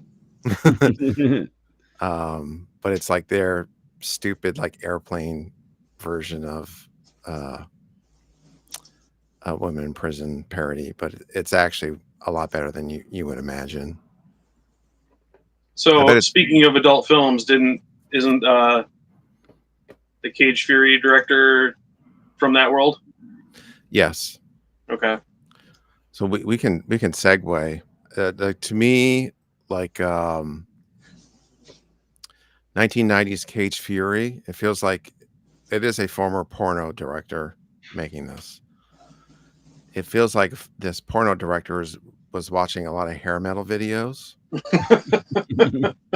and was like, I can coalesce this into a story with a social point, using the women in prison genre.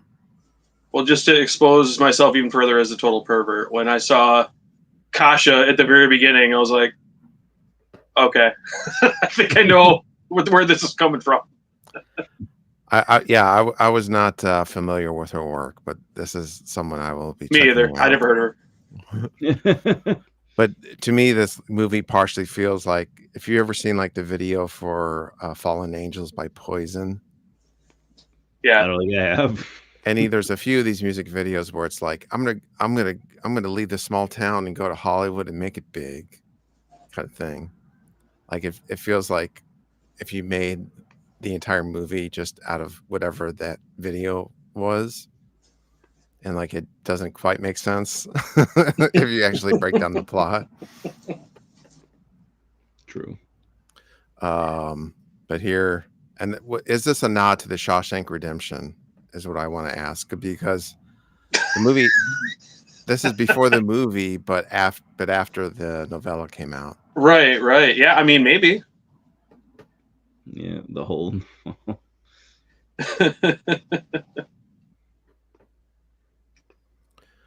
So And you're I supposed don't know, when she's crawling through the tunnel, I don't know if I feel like the nudity wasn't even intentional, but she fell out of her top, because they didn't really like focus on it like you would think they would. But I don't know. I thought that was interesting. yes, highly interesting. Well, I mean, like, you got the hot porn star with, basically topless, but you're kind of like not focusing on it, which made me think it wasn't intentional. I don't know. A wardrobe malfunction. Right. they're like, just use it. Yeah, whatever. Yeah. Who cares? She's fine with it. This is the star. Her name is Kat in the movie. And she apparently did softcore porn. I don't know that she did a whole lot of like regular movies. But She was fine. She has a Guns N' Roses poster, so I wonder if they cleared it. Probably not, but and you can tell Michael Parks is like Michael Parks. Yeah. in a different movie. Yeah. He's in a real movie. Yeah. Yep. and the others are in something else. I love Michael Parks. I'm a big fan. When I Yeah. saw his name in the credits, I was like, it can't be that Michael Parks, can it? I was hoping. Yeah, it was. It was not really the height of his career. So yeah, I'm sure he did what he could get. Yeah, exactly. It took him a while. By the way, can we talk about the sister's ridiculous wig? Yeah, her. Yeah, the blonde wig. Always with a hat on and this like haystack wig. Yeah, because apparently the sister is it Tracy or something. Like she's a fan of they're in rural Utah, and the sister is a fan of Los Angeles for some reason, and then Random reasons. Kat is inspired by her sister to become an actress. Yeah, I don't know. I don't know. They hinted that like she left home at some point and got in trouble and came back. Yeah. And then this did not really make any sense to me. Maybe you guys can clarify, but there's a trashy redneck lady that's almost sexually assaulted a hitchhiker. So our friend Kat picks her up, and then she's like, "Oh, I'm going to L.A. Does I want to tag along?" Okay. And then they get there, and this friend of hers was just recently a model in the Hollywood scene.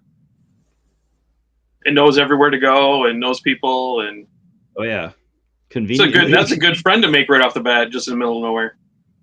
Yeah. Well, maybe not how it's turned out, but it almost seems like two different characters. And then they were like, "Fuck it!" Like the actors didn't show up, so they had to combine or something. Like they had to play both characters. Yeah. Like it does not make sense. No. I guess it was. We're just supposed to go with it. Yeah, that could happen. I guess. Spicy. Gets a little spicy. This fucking guy here. So every man besides Eric Estrada and the kickboxer guy and Michael Parks, they're unbelievable sleazeballs. Mm-hmm. So like she tells this photographer, she tells him her name is Kat, and he's like, "Oh, looking pussy." That line probably worked for him once. Yeah. Janine is in this. She's just fuck yeah, she is. Now, so it's this rock club where she's like a stripper, but not really. but she doesn't have a pole. She just dances around everybody. I love that.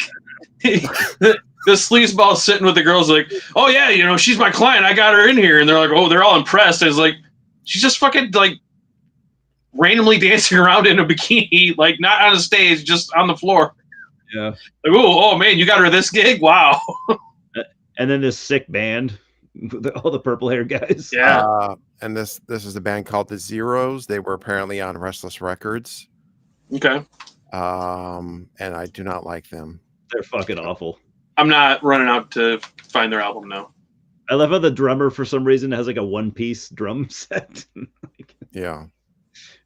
Yeah, they suck. Oh. I was like, if this is a real band, I hope it's not. I'm actually bummed to hear that it is. It is. Oh. But there's a lot of the girl rock songs on the soundtrack. Oh. Do you remember any of those? Yeah. Not that I knew of outside of this movie though. I have the record. Oh wow, that's the soundtrack. Oh, right. It's not the soundtrack. Oh, it's the band. It's the band that plays all those songs. Poison Dollies. Check out the sick band photo. Wow. Yeah. They were like looking like girl school or something. Yeah, it's more sort of more garagey rockin' Bangles or something. I could doesn't sound bad. But it's like I have to admit, the songs did not make an impression on me. I don't really. Yeah, I just remember them assumed too well. I assumed it was I don't know what I said. I don't want to say a fake band, but you know. I love her hair here. I got to be honest. The dress is not, the outfit is, the jacket is not doing it for me, but the hair is Very 80s. on point. Yes.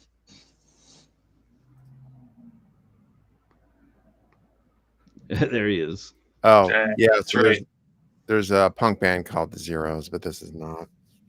This is a different punk band. So this is so I didn't really understand this either. So this is Eric Estrada and then some karate mullet guy. And Who kicks so ass. yeah, and that's, yeah, he's awesome though. I mean, look at him. So of course she shows up to Hollywood and gets raped. Yep, within 3 hours, Michael Parks is right. Jesus So Christ. and then so Estrada and by a biker gang, and so Kick- Estrada and whatever his name is. Either the writing is so sloppy. They're just like, you get a little scene with Estrada, right? And he's like, I'm looking for this fucking biker guy, right? Yeah, that's pretty much the setup. And you're like, who gives a shit? A biker guy? Okay. So I guess it's just they just happen to be there, and Estrada has a issue with bikers. He hates them. So they defend Kat by beating up this entire biker gang, and then we'll get Pretty to cool it later. scene. Pretty cool scene. So basically, they're just do-gooders that beat up rapists, and then Just go to a bar and wait for a rape to happen, and then beat them up. And then they're like, well, rape happens at this prison, so we got to infiltrate this prison. So they're like guardian angels, but for rape. Yeah, I guess. Okay. Someone's got to do it. I mean, obviously, a girl can't move into town in less than a few hours without getting attacked. Yeah. But I like this actually. It's pretty L.A., funny. Scott. L.A. There's a bar fight, and Janine's like, when in Rome, and she just hits a guy for no reason over there. Yes, fucking smashes it right into his head. She's Look extreme. at the guy. To be fair, he deserved it. Is this her? I didn't like finest- how close he was standing to her, so I was into that. maybe her finest comedic performance. Quite possibly. Top 5 certainly. So Eric Estrada hates bikers, yet he rides a motorcycle. Is kind of a hypocrite. Well, he's a good biker. He doesn't like that they're He doesn't they're like besmirching the name of good motorcycle enthusiasts who Yeah. play by He the doesn't rules. like the rape bikers. Right. Yeah. So basically, there's a casting agency near the Capitol Records building. Yeah, I saw that in Capitol Records. And I've been to like pretty much all these different spots, at least the exterior spots. Oh, where was this? Was this intentionally you did that, or just coincidentally? No, I mean, because it's just They're big. on famous Yeah. spots in Hollywood. So the Capitol Records is a famous building in Hollywood, and they were on Hollywood Boulevard. Yeah. Yeah, true. Or Sunset Boulevard and Hollywood Boulevard. And then so, when you at these casting agencies, they'll shoot on video, they'll shoot a scene, and then they'll send the scene out just so you have something on tape to be able to show casting agents or people casting movies. So it's just like a fake scene. So basically this casting agency is doing that. Yeah, Castaglia Productions. So this is Frozen now. Piece of shit. There he is. And it has anytime you have a character who's like a shitty director, you have to have him do a line where the actor asks for motivation, and it's like, your motivation is a fucking paycheck, bitch. Yeah, shut up, whore. Wasn't his name like Vinny or something too? Yeah, maybe. I don't know. I'm pretty sure it was Vinny. I mean, he looks like a Vinny if I've ever seen one. Yes, I heard that the famous audition scene in Mulholland Drive was inspired by the auditions in this movie. Oh boy, that has to be true. I heard that because I just said it and made it up. But That has to be true. let's spread it around. Yeah, I choose to believe it. and oh wait, this is out of order.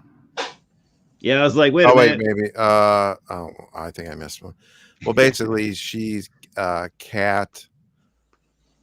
She's somehow framed based on the video. I didn't really understand. Didn't really make a lot of sense. They were like, we knew she was gonna go to prison, but they were so lazy about why. Believe it or not, I think I understand. The whole audition thing is a scam that they film, and Like a then blackmail thing. they film it so that it looks like the girl is trying to solicit prostitution, and then they can get them sent to jail from that. Yeah. But even that's a stretch. Like, you hit on a guy on It's a video, stretch. so you're a prostitute. Well, see, I don't know if you want to spoil the ending. It kind of makes sense a little bit. Yeah. Oh, yeah. I see that's what they're going for, but I guess because it's not spoil. We are spoiling it, but they're not. It's not a real judge with a real lawyer. Right. It's all a show, and they send them to this fake prison, basically. Yeah, with a lesbian warden. So her sister comes to town looking for her, and then meets up with the sleazy photographer, and then he tells her that she got cast for a movie in Mexico, I guess. And then and immediately tries to rape her, and then suddenly it didn't even take 3 hours for her. and then the no rape bikers, they're showing up just as she's getting raped. Yeah, they have like the rape sense went off. Like there's. Plus, it's LA. They figure whatever building they go in, someone's probably been raped. Yeah. we might have to knock down 3 doors, but we're gonna find something. Yeah.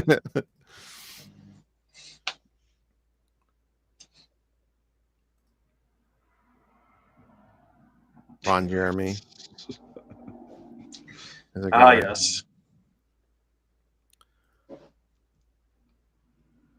And then there's the warden. I just had seen her in Deadly Embrace. I think the Linnea Quigley, Jan Michael Vincent erotic thriller. She was the horny housewife. So I'm having fun exploring her filmography. Jan Michael Vincent. Hell of a guy. So apparently this is a pseudo adaptation of George Orwell's 1984. Pseudo adaptation. Very literary, yes.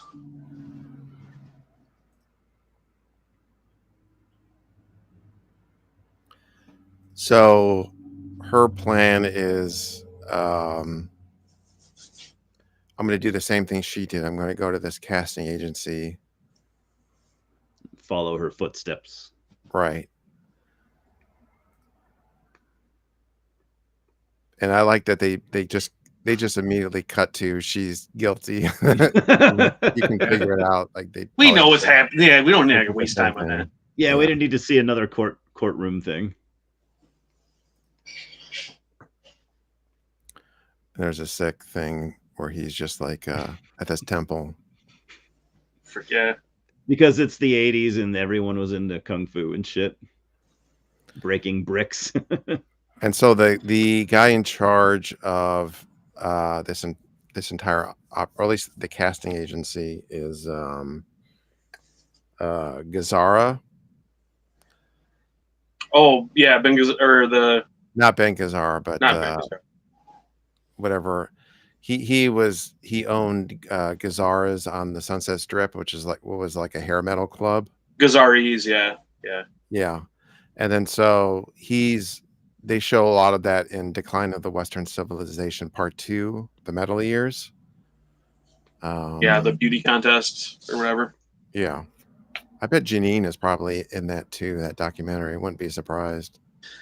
It seems like she should be. Yeah, I don't think I've seen it since I knew who she was, so I should go look. I like his line here. Fuck you. This is for you. Grab his sack. But that's a tie-in because that movie stars Ozzy Osbourne. So this ties in. Oh man, I'm gonna start crying now. Yeah. Mama, I'm coming home. The Great Odin is also in Decline of Western Civilization Part 2. Yep. Their actual their first EP is actually pretty good, and then they were Odin were cool. They were trad metal, and then they sold out. Oh yeah, then they become like they became hair metal. Yep. Yeah. Just some nudity. Obligatory. Oh yeah, speaking of the nudity. Oh yeah, right that picture right there, the girl in the back, or that same girl right there, Melissa Moore. Yeah. I don't know of a movie that she was in that she wasn't naked, and I don't. If she was naked in this, it was like in that shower scene where you really couldn't see it was her. I just thought that was very strange. Like, did they forget to ask her? Like, obviously, she'd have a problem with it, but it's kind of one of the like B tier scream queens. Or they didn't use it, but they had some footage and maybe didn't use it. I bet there's a butt in there if you want to. Probably. Go through it like Zapruder film. I mean, it's not like there's a shortage of footage of her naked that I've got to if you want inspect every frame. If you want to Zapruder it, I'm sure you can find a titty or something. I forgot the tie-in to the other Women in Prison movie we watched, Vendetta. That had Mac's mom, and this has Mac's dad from It's Always Sunny. Oh shit! I did not make the connection. What the fuck? Wow, that's so weird. I feel like maybe they the Always Sunny guys were fans of Women in Prison movies, and they picked. There's got to be something going on there. I'm gonna look into that.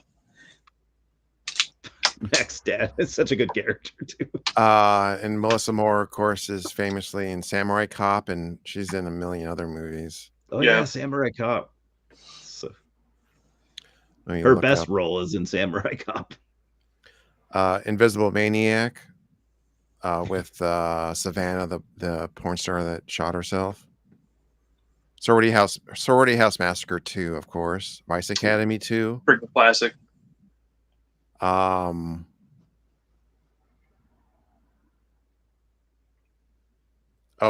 she's in Angel Fist, which I had mentioned previously. Angel Fist, yeah. Etc. She's in her last movie was last year, A Country Music Christmas. What? Wow, she's still working. It sounds like she playing someone's Mima or what? This is like a Lifetime movie. That's where she's at now. She's moved on in her career. I mean, good for her, but yeah, I wouldn't have seen that coming. She's still getting work, just a different kind. Yeah, and she's like fifth build. Wow. Who are the stars of this feature? I don't know who these people are. Oh, okay. Alexandra Harris and Jonathan Stoddard. Not saying much then. Yeah, they're great. Yeah. Solid character actors, I'd say. Underrated, maybe some would say also. I mean, it just looks like a Lifetime movie, Christmas movie. I don't know. Yeah, I'm sure it's awesome. Right. I gotta say, if my wife had put that on and I walked in the room and I saw like 65-year-old Melissa Moore, I would have fucking lost my shit.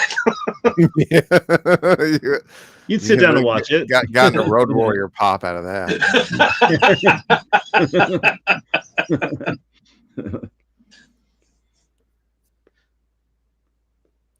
I like this. It reminds me. It's a little like a Jim Steinman song. Good girls might get out eventually, but bad girls get out faster.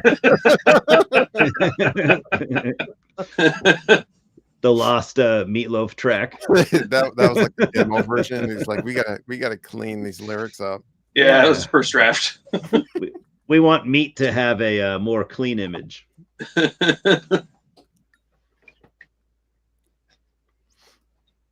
Lorenzo Lamas. Yeah, Lorenzo Lamas is in some underrated gems. He was a staple back then. Yeah, like the Snake Eater trilogy, which was like Lorenzo Lamas's Dirty Harry or whatever. Of course, you got Renegade, the show.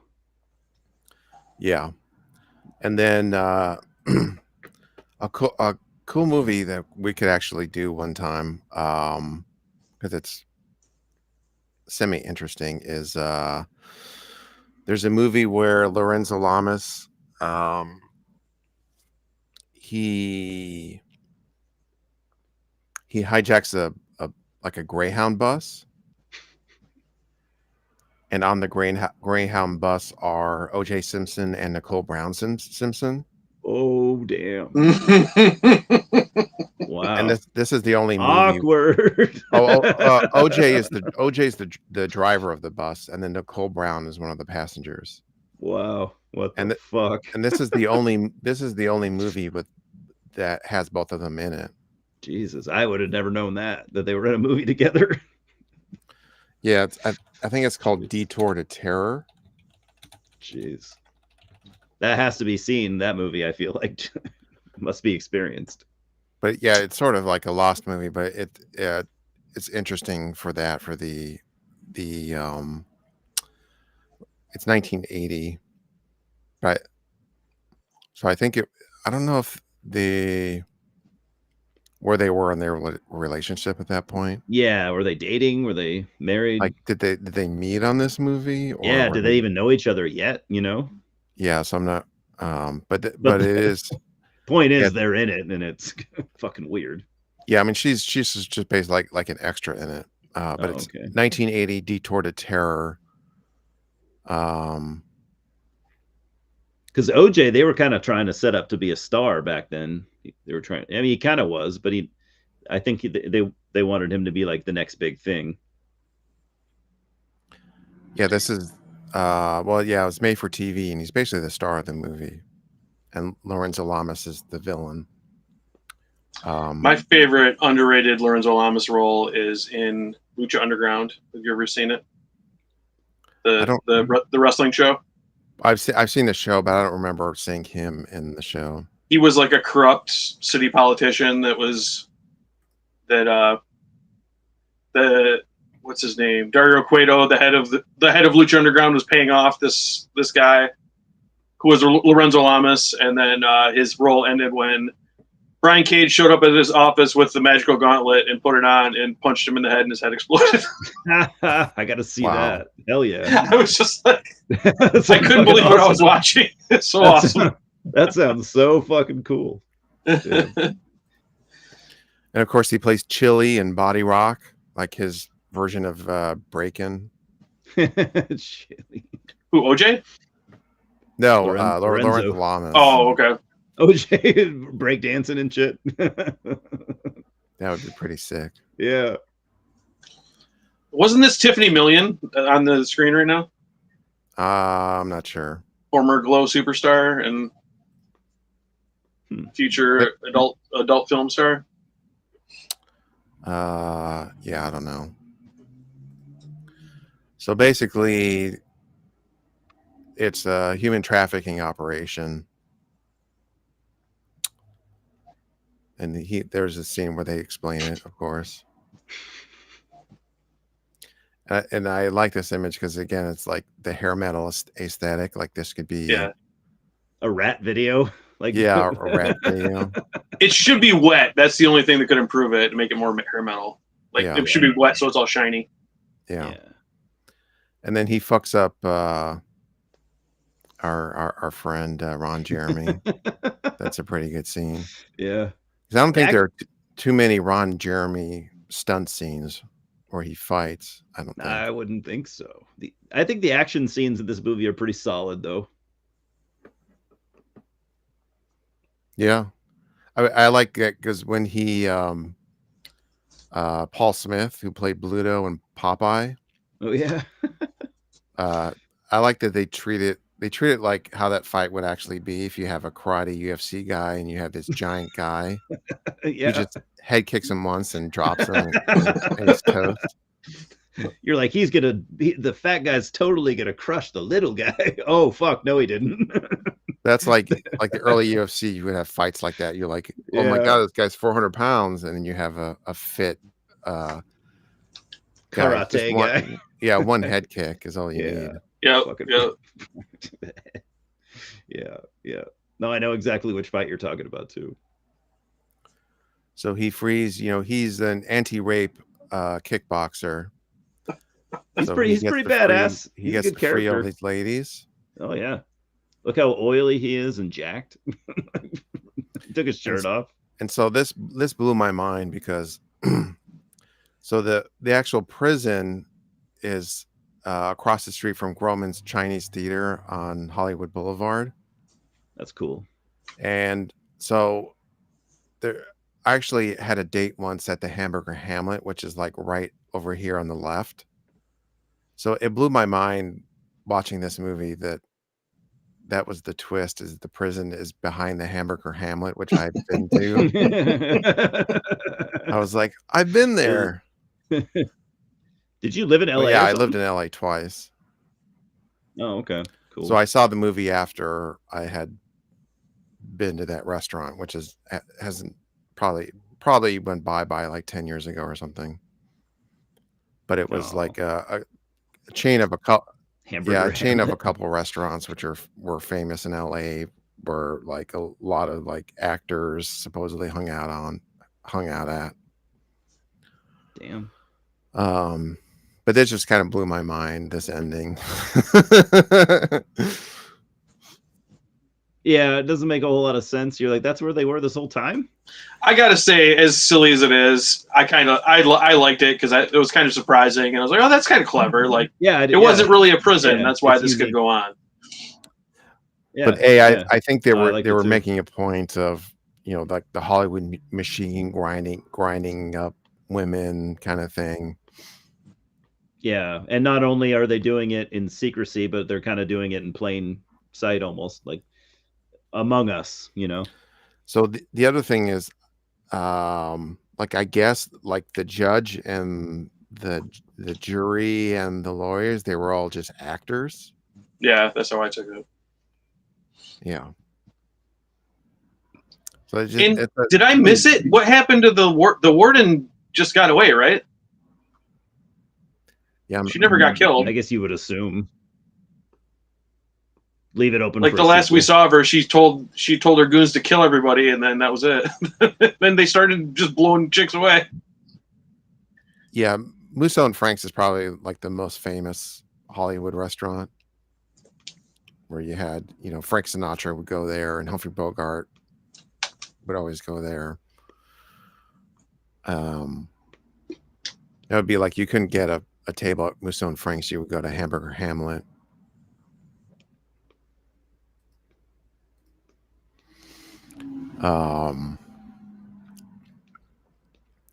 Yeah, and then there was a story that supposedly the night Star Wars premiered, George Lucas went to this Hamburger Hamlet that you see here, thinking that Star Wars was going to be a bomb.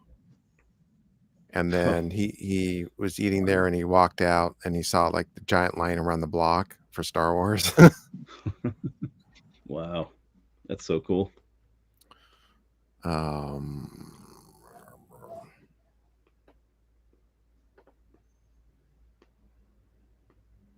All right. Well, I got this record. Do you guys have any final thoughts on Cage Fury? Yeah, I I liked it. had a lot of fun watching it. It was. I wish there was more Janine in it, so I can't give it a full 5, but 4.5. That would have been awesome. Like she comes in at the end and just starts kicking everybody and smashing bottles over people's heads. yeah. Her, That her was finisher. Fucks everyone. She up. should have been the sister. The sister Yeah. kind of sucked. Should have been Janine. Yeah. And then make her a former porn star, like return to Utah, and their sister's like, I'm gonna go to Hollywood just like you. Golly gee willikers. I got this compilation 2 record set of Dragon Slayer. It was this, I remember hearing that album before. I've never owned it, but I remember hearing it. I have it on CD. Yeah. years ago. it's a Yeah. compilation of their, because they didn't release an actual album. But it's a compilation of, I think, everything they recorded. And it's actually really good. Early, Scott, who put out the CD, was it like Shadow Kingdom Yeah. or something? Or yeah. So this is Shadow Okay, Kingdom. yeah. Oh, So okay. like, check out the band photo. So this is obviously British. Look at these slap dicks. Frick yeah. Look at those That blue game pants, fucking blue and red. slaps. Ready to fuck, down to fuck. Except for the guy at the end looks kind of normal. The guy at the end's like, nah. It's Just like, get away guys, from you me." didn't tell me we were dressing up. He's like their sporty spice. Yeah. He's got the Adidas shirt on. Yeah. He's like, no offense, guys, but the red spandex is kind of dumb. Like, I'm not doing it. Whatever, nerd. He's probably supposed to wear green.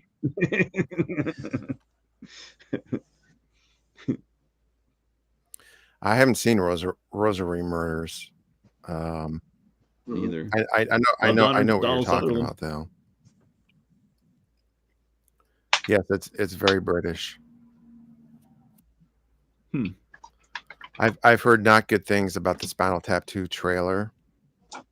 Oh no. Oh, bummer. I've not seen. Oh. Oh. Are they only showing that with the theatrical re-release or whatever of the first one? I watched that. I thought I remember seeing like some event, like Fathom Events, showing Spinal Tap, and there Yeah. was something about the It sequel. was the 41st anniversary. Yeah. And I didn't know, even though it was going to be a sequel until that day. So, but I don't know. I didn't think it looked bad. It seemed like they kind of still had it. I don't know. I don't have high expectations. I'll say that much. I feel like at this point, don't mess with it. But Yeah. yeah, Well, if it's- they can do what they want. But If it's a hit, they could do Waiting for Guffman Part 2. That would be amazing. You guys seen Waiting for Guffman? yeah, Yeah. Yeah, it's hilarious. Maybe they could pull it off. Maybe. I don't know. It depends on, like, why are they still waiting for Guffman? You'd have to have it pretty good. Yeah. That's a long time to wait. It's only been 40 years. Or it just follows like 30. Corky. Like, I think that could work, because it's like Corky many years later. Like, where is he now? Yeah. You could do it like he's a bitter guy, or maybe he's successful in theater or something. I'd watch it. Yeah, I definitely would. I'm not even that much of a fan of the first one, so I was back then. I don't ever really rewatch it yet. So I would struggle to get myself to watch the sequel at this point. yeah, those are movies. That kind of string of movies that Christopher Guest made. I liked them at the time, but yeah, I don't ever go back to them.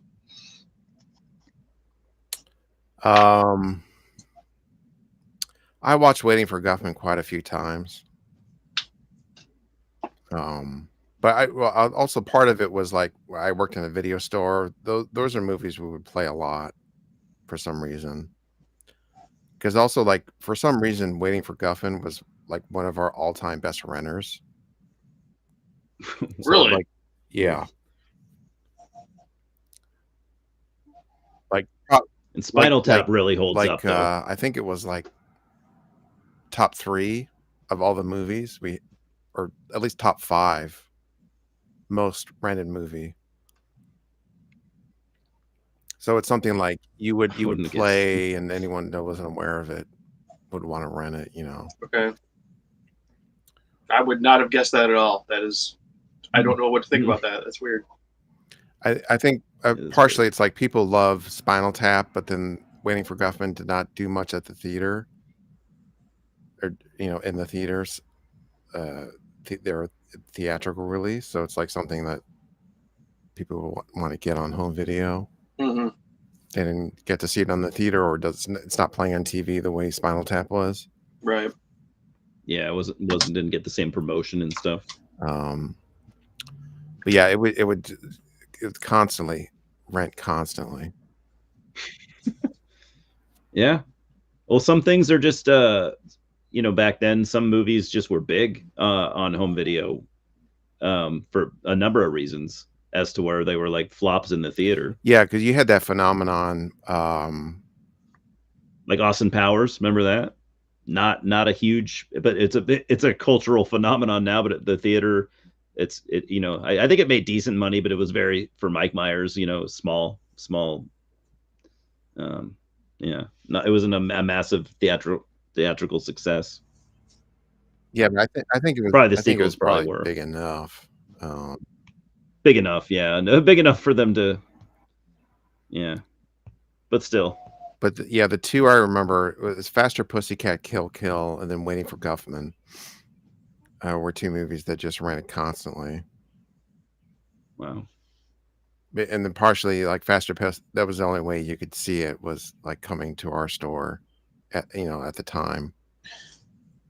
Oh, you had like a more of a specialized selection? Yeah, because you had to rent it on VHS. Well, we had the DVD, but like even the only way you could even get like the DVD initially was through the Russ Meyer website, I think. Mm-hmm.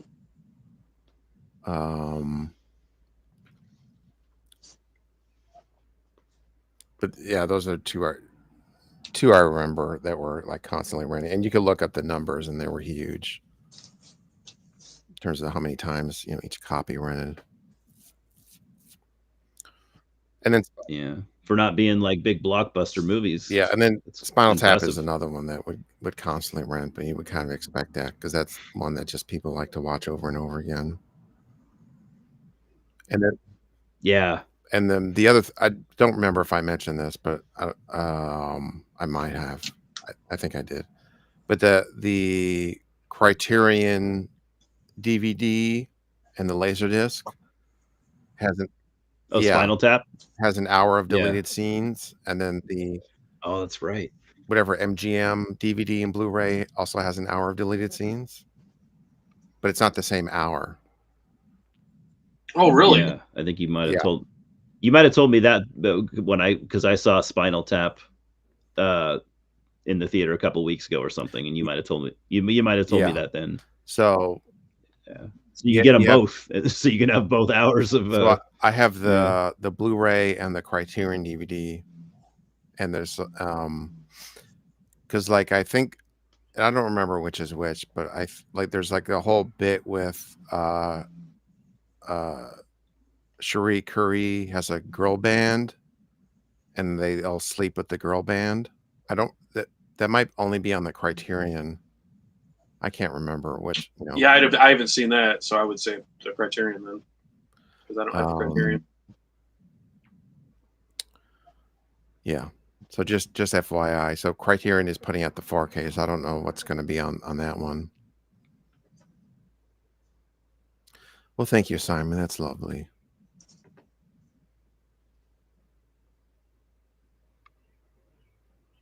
We're the highlight of your Sunday, and we don't even see you on Sunday. I mean, that's the magnitude of that. It carries over the laughs. Well, it's Sunday for him, right? Oh, I guess it is. Yeah, because it's about 8 hours ahead. Yeah. Well, I don't. Yeah, but if it's 12:30 like 1 a.m. p.m., I don't call that the next day. Or is it It's got something to do with metrics. I don't know. or is it 2 in the morning? I don't know. Yeah, It's yeah, 1 a.m. Sunday. yeah. Yeah, but well, yeah, it technically yes. Technically. But if it's 1 a.m. tonight, I still call that Saturday night. Yeah, me too. I'm not like, oh, it's Sunday now. Yeah. But if you get into like it starts at like 6 in the morning or something. Not so. Yeah. All right. Do you guys have an idea like for next week? I have a couple I could throw out. Oh, I Yeah. didn't know. I didn't prepare anything. Sorry. Yeah, what you got? Because I was like thinking of like Ozzy Osbourne or something, but it's like, or Hulk Hogan, but like all the Hogan movies suck, and then They're not good. Ozzy just has other than Trick or Treat, like Ozzy just has cameos and stuff. Mhm. Yeah.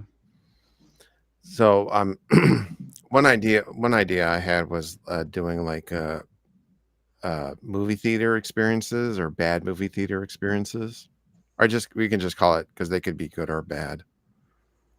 That's cool. And then, have you seen the movie Anguish, the Spanish movie, the slasher movie? I don't No. think I have. It's basically a slasher set in a movie theater. So it's sort of like, do you remember the beginning of Scream 2? Yeah. Where it's like there's a horror movie on the screen and then the killer in the theater, that whole thing. So it's like basically a full movie just on that premise. And it's something that's only, I think, come out on DVD. But it's something that, I've recommended to people that I think is a cool movie. If it's Cool. a slasher, I'm down. Yeah, I've been in the mood for that lately. it's like a meta slasher, but it's from, I think, the late 80s. Hell yeah. Spain, you said? It's a Spanish director. It might be an American movie, like Oh, American okay. production or like a co-production or something. Oh, okay. So it's It's in got- English. Yeah, it's got Zelda Rubinstein. She's in the movie within the movie from Poltergeist. And Hell then, yeah, we could do that and just talk about like movie theater experiences. That is funny you say that because I had a not a bad one at all, and I won't say I'll save it, but I had an interesting one two nights ago when I was at the theater. Yeah, we can bitch about how it's devolved over the past 20 years where people like answer their fucking phones. It sure has. Yeah. Oh, I will say though, I've gotten so lucky over the last like 6 months because I had some real bad ones, and then I don't know, something changed the last like 6 months. It's just been smooth sailing every time. I don't know if my theater started cracking down and making it known, making themselves known or something. But I feel like your part of the country is going to be not as bad as a lot of other places. Eli. That would be definitely true. That would be definitely true. All right. Thank you. I think we had Rick, Simon, and James. Rick James and Simon. Fucking Rick James. Rick James from heaven. So R.I.P. Ozzy. Obviously, if you haven't seen Trick or Treat, that's his finest performance. His finest hour. And Gene Simmons is his finest hour too. Yeah, but Gene Simmons didn't die, so that's true. He wouldn't have allowed that. Ozzy's like, I don't give a shit. It's legitimately a very good comedic performance, in my opinion, what he does in Trick or Treat, playing a TV evangelist that complains about rock music. Yeah, it's awesome. It's a small role, but effective. Yeah, it's classic. Got him the box cover though on my crappy old bootleg Yeah. DVD. Yeah. Hey, to quote Joe Bob Briggs, they don't call them exploitation films for nothing. That's right. That's right. All right, we're going out. We wish you luck, James. Yes, you will be okay. Don't do anything stupid. Don't sell bootleg Disney cardboard like other people on the internet. Don't do that. It The will end badly. thing I forgot to mention, there was a case where a guy had a video game ROM site where he was selling a bunch of Nintendo ROMs and it had Nintendo trademarks on it and stuff. Ooh. Ugh. And he got sued by Nintendo for $1 billion initially.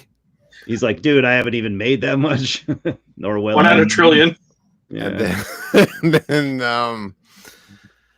and the other thing is, usually they send a cease and desist, and then you follow that, and then you're fine. But They're like, fuck that, we're gonna go for the throat. but technically they don't have to. Like Yeah. if you have a site bootlegging stuff, they can just sue you straight up if they wanted to. Usually that doesn't happen, but if they wanted to be dicks. But they eventually dropped it down to 16 million Jesus. in damages. Damn. And then the judge dropped it down to 2 million because the guy was completely broke. So Jesus. based on the fact that, so the website got pulled, obviously, but he also had to pay $2 million and was completely broke Oh my god. already. I wonder if So he just- ever even was able to pay that. Like, probably not. No, I mean, this was I think 3 or 4 years ago. Like, I don't know how much money he was making, but like, See, that scares me about like when, or should I say the name? The bootleg DVD site we've mentioned before. oh yeah. When they start putting up like Star Wars stuff, I'm like, oh, dude, I know. what are you doing? I'm thinking that too. Like, are you really wanting to risk it all just for that? You know? Yeah. Like, yeah. Don't do that. Stick to the obscure stuff. You know. Yep. Ugh. Disney does not fuck around. No. Fuck no. They would sue you probably without a warning. You know. The mouse needs money. Yeah. Keep that cheese rolling. They would sue Mickey Mouse themed lemonade stand Little kids. to raise money for children's cancer. Yeah. Yeah, they probably fucking would. Well, yeah, there's always the stories of them suing like little family diners that made Mickey Mouse pancakes. Yeah. Fuck that. That's so stupid. Like, people are gonna buy pancakes anyways. Like, you know, like, it's not like you I don't know. You were stealing some idea from them. Maybe it's just a generic mouse. Yeah. Well, yeah, that's what they do now. Yeah, just don't call it Mickey Mouse. Just they're rat pancakes. Yeah, it's Mickey Rat. Ricky Rat. All right. Yeah. Midnight went back to sleep. So I don't know if you can see him, but he's in the background on his beanbag.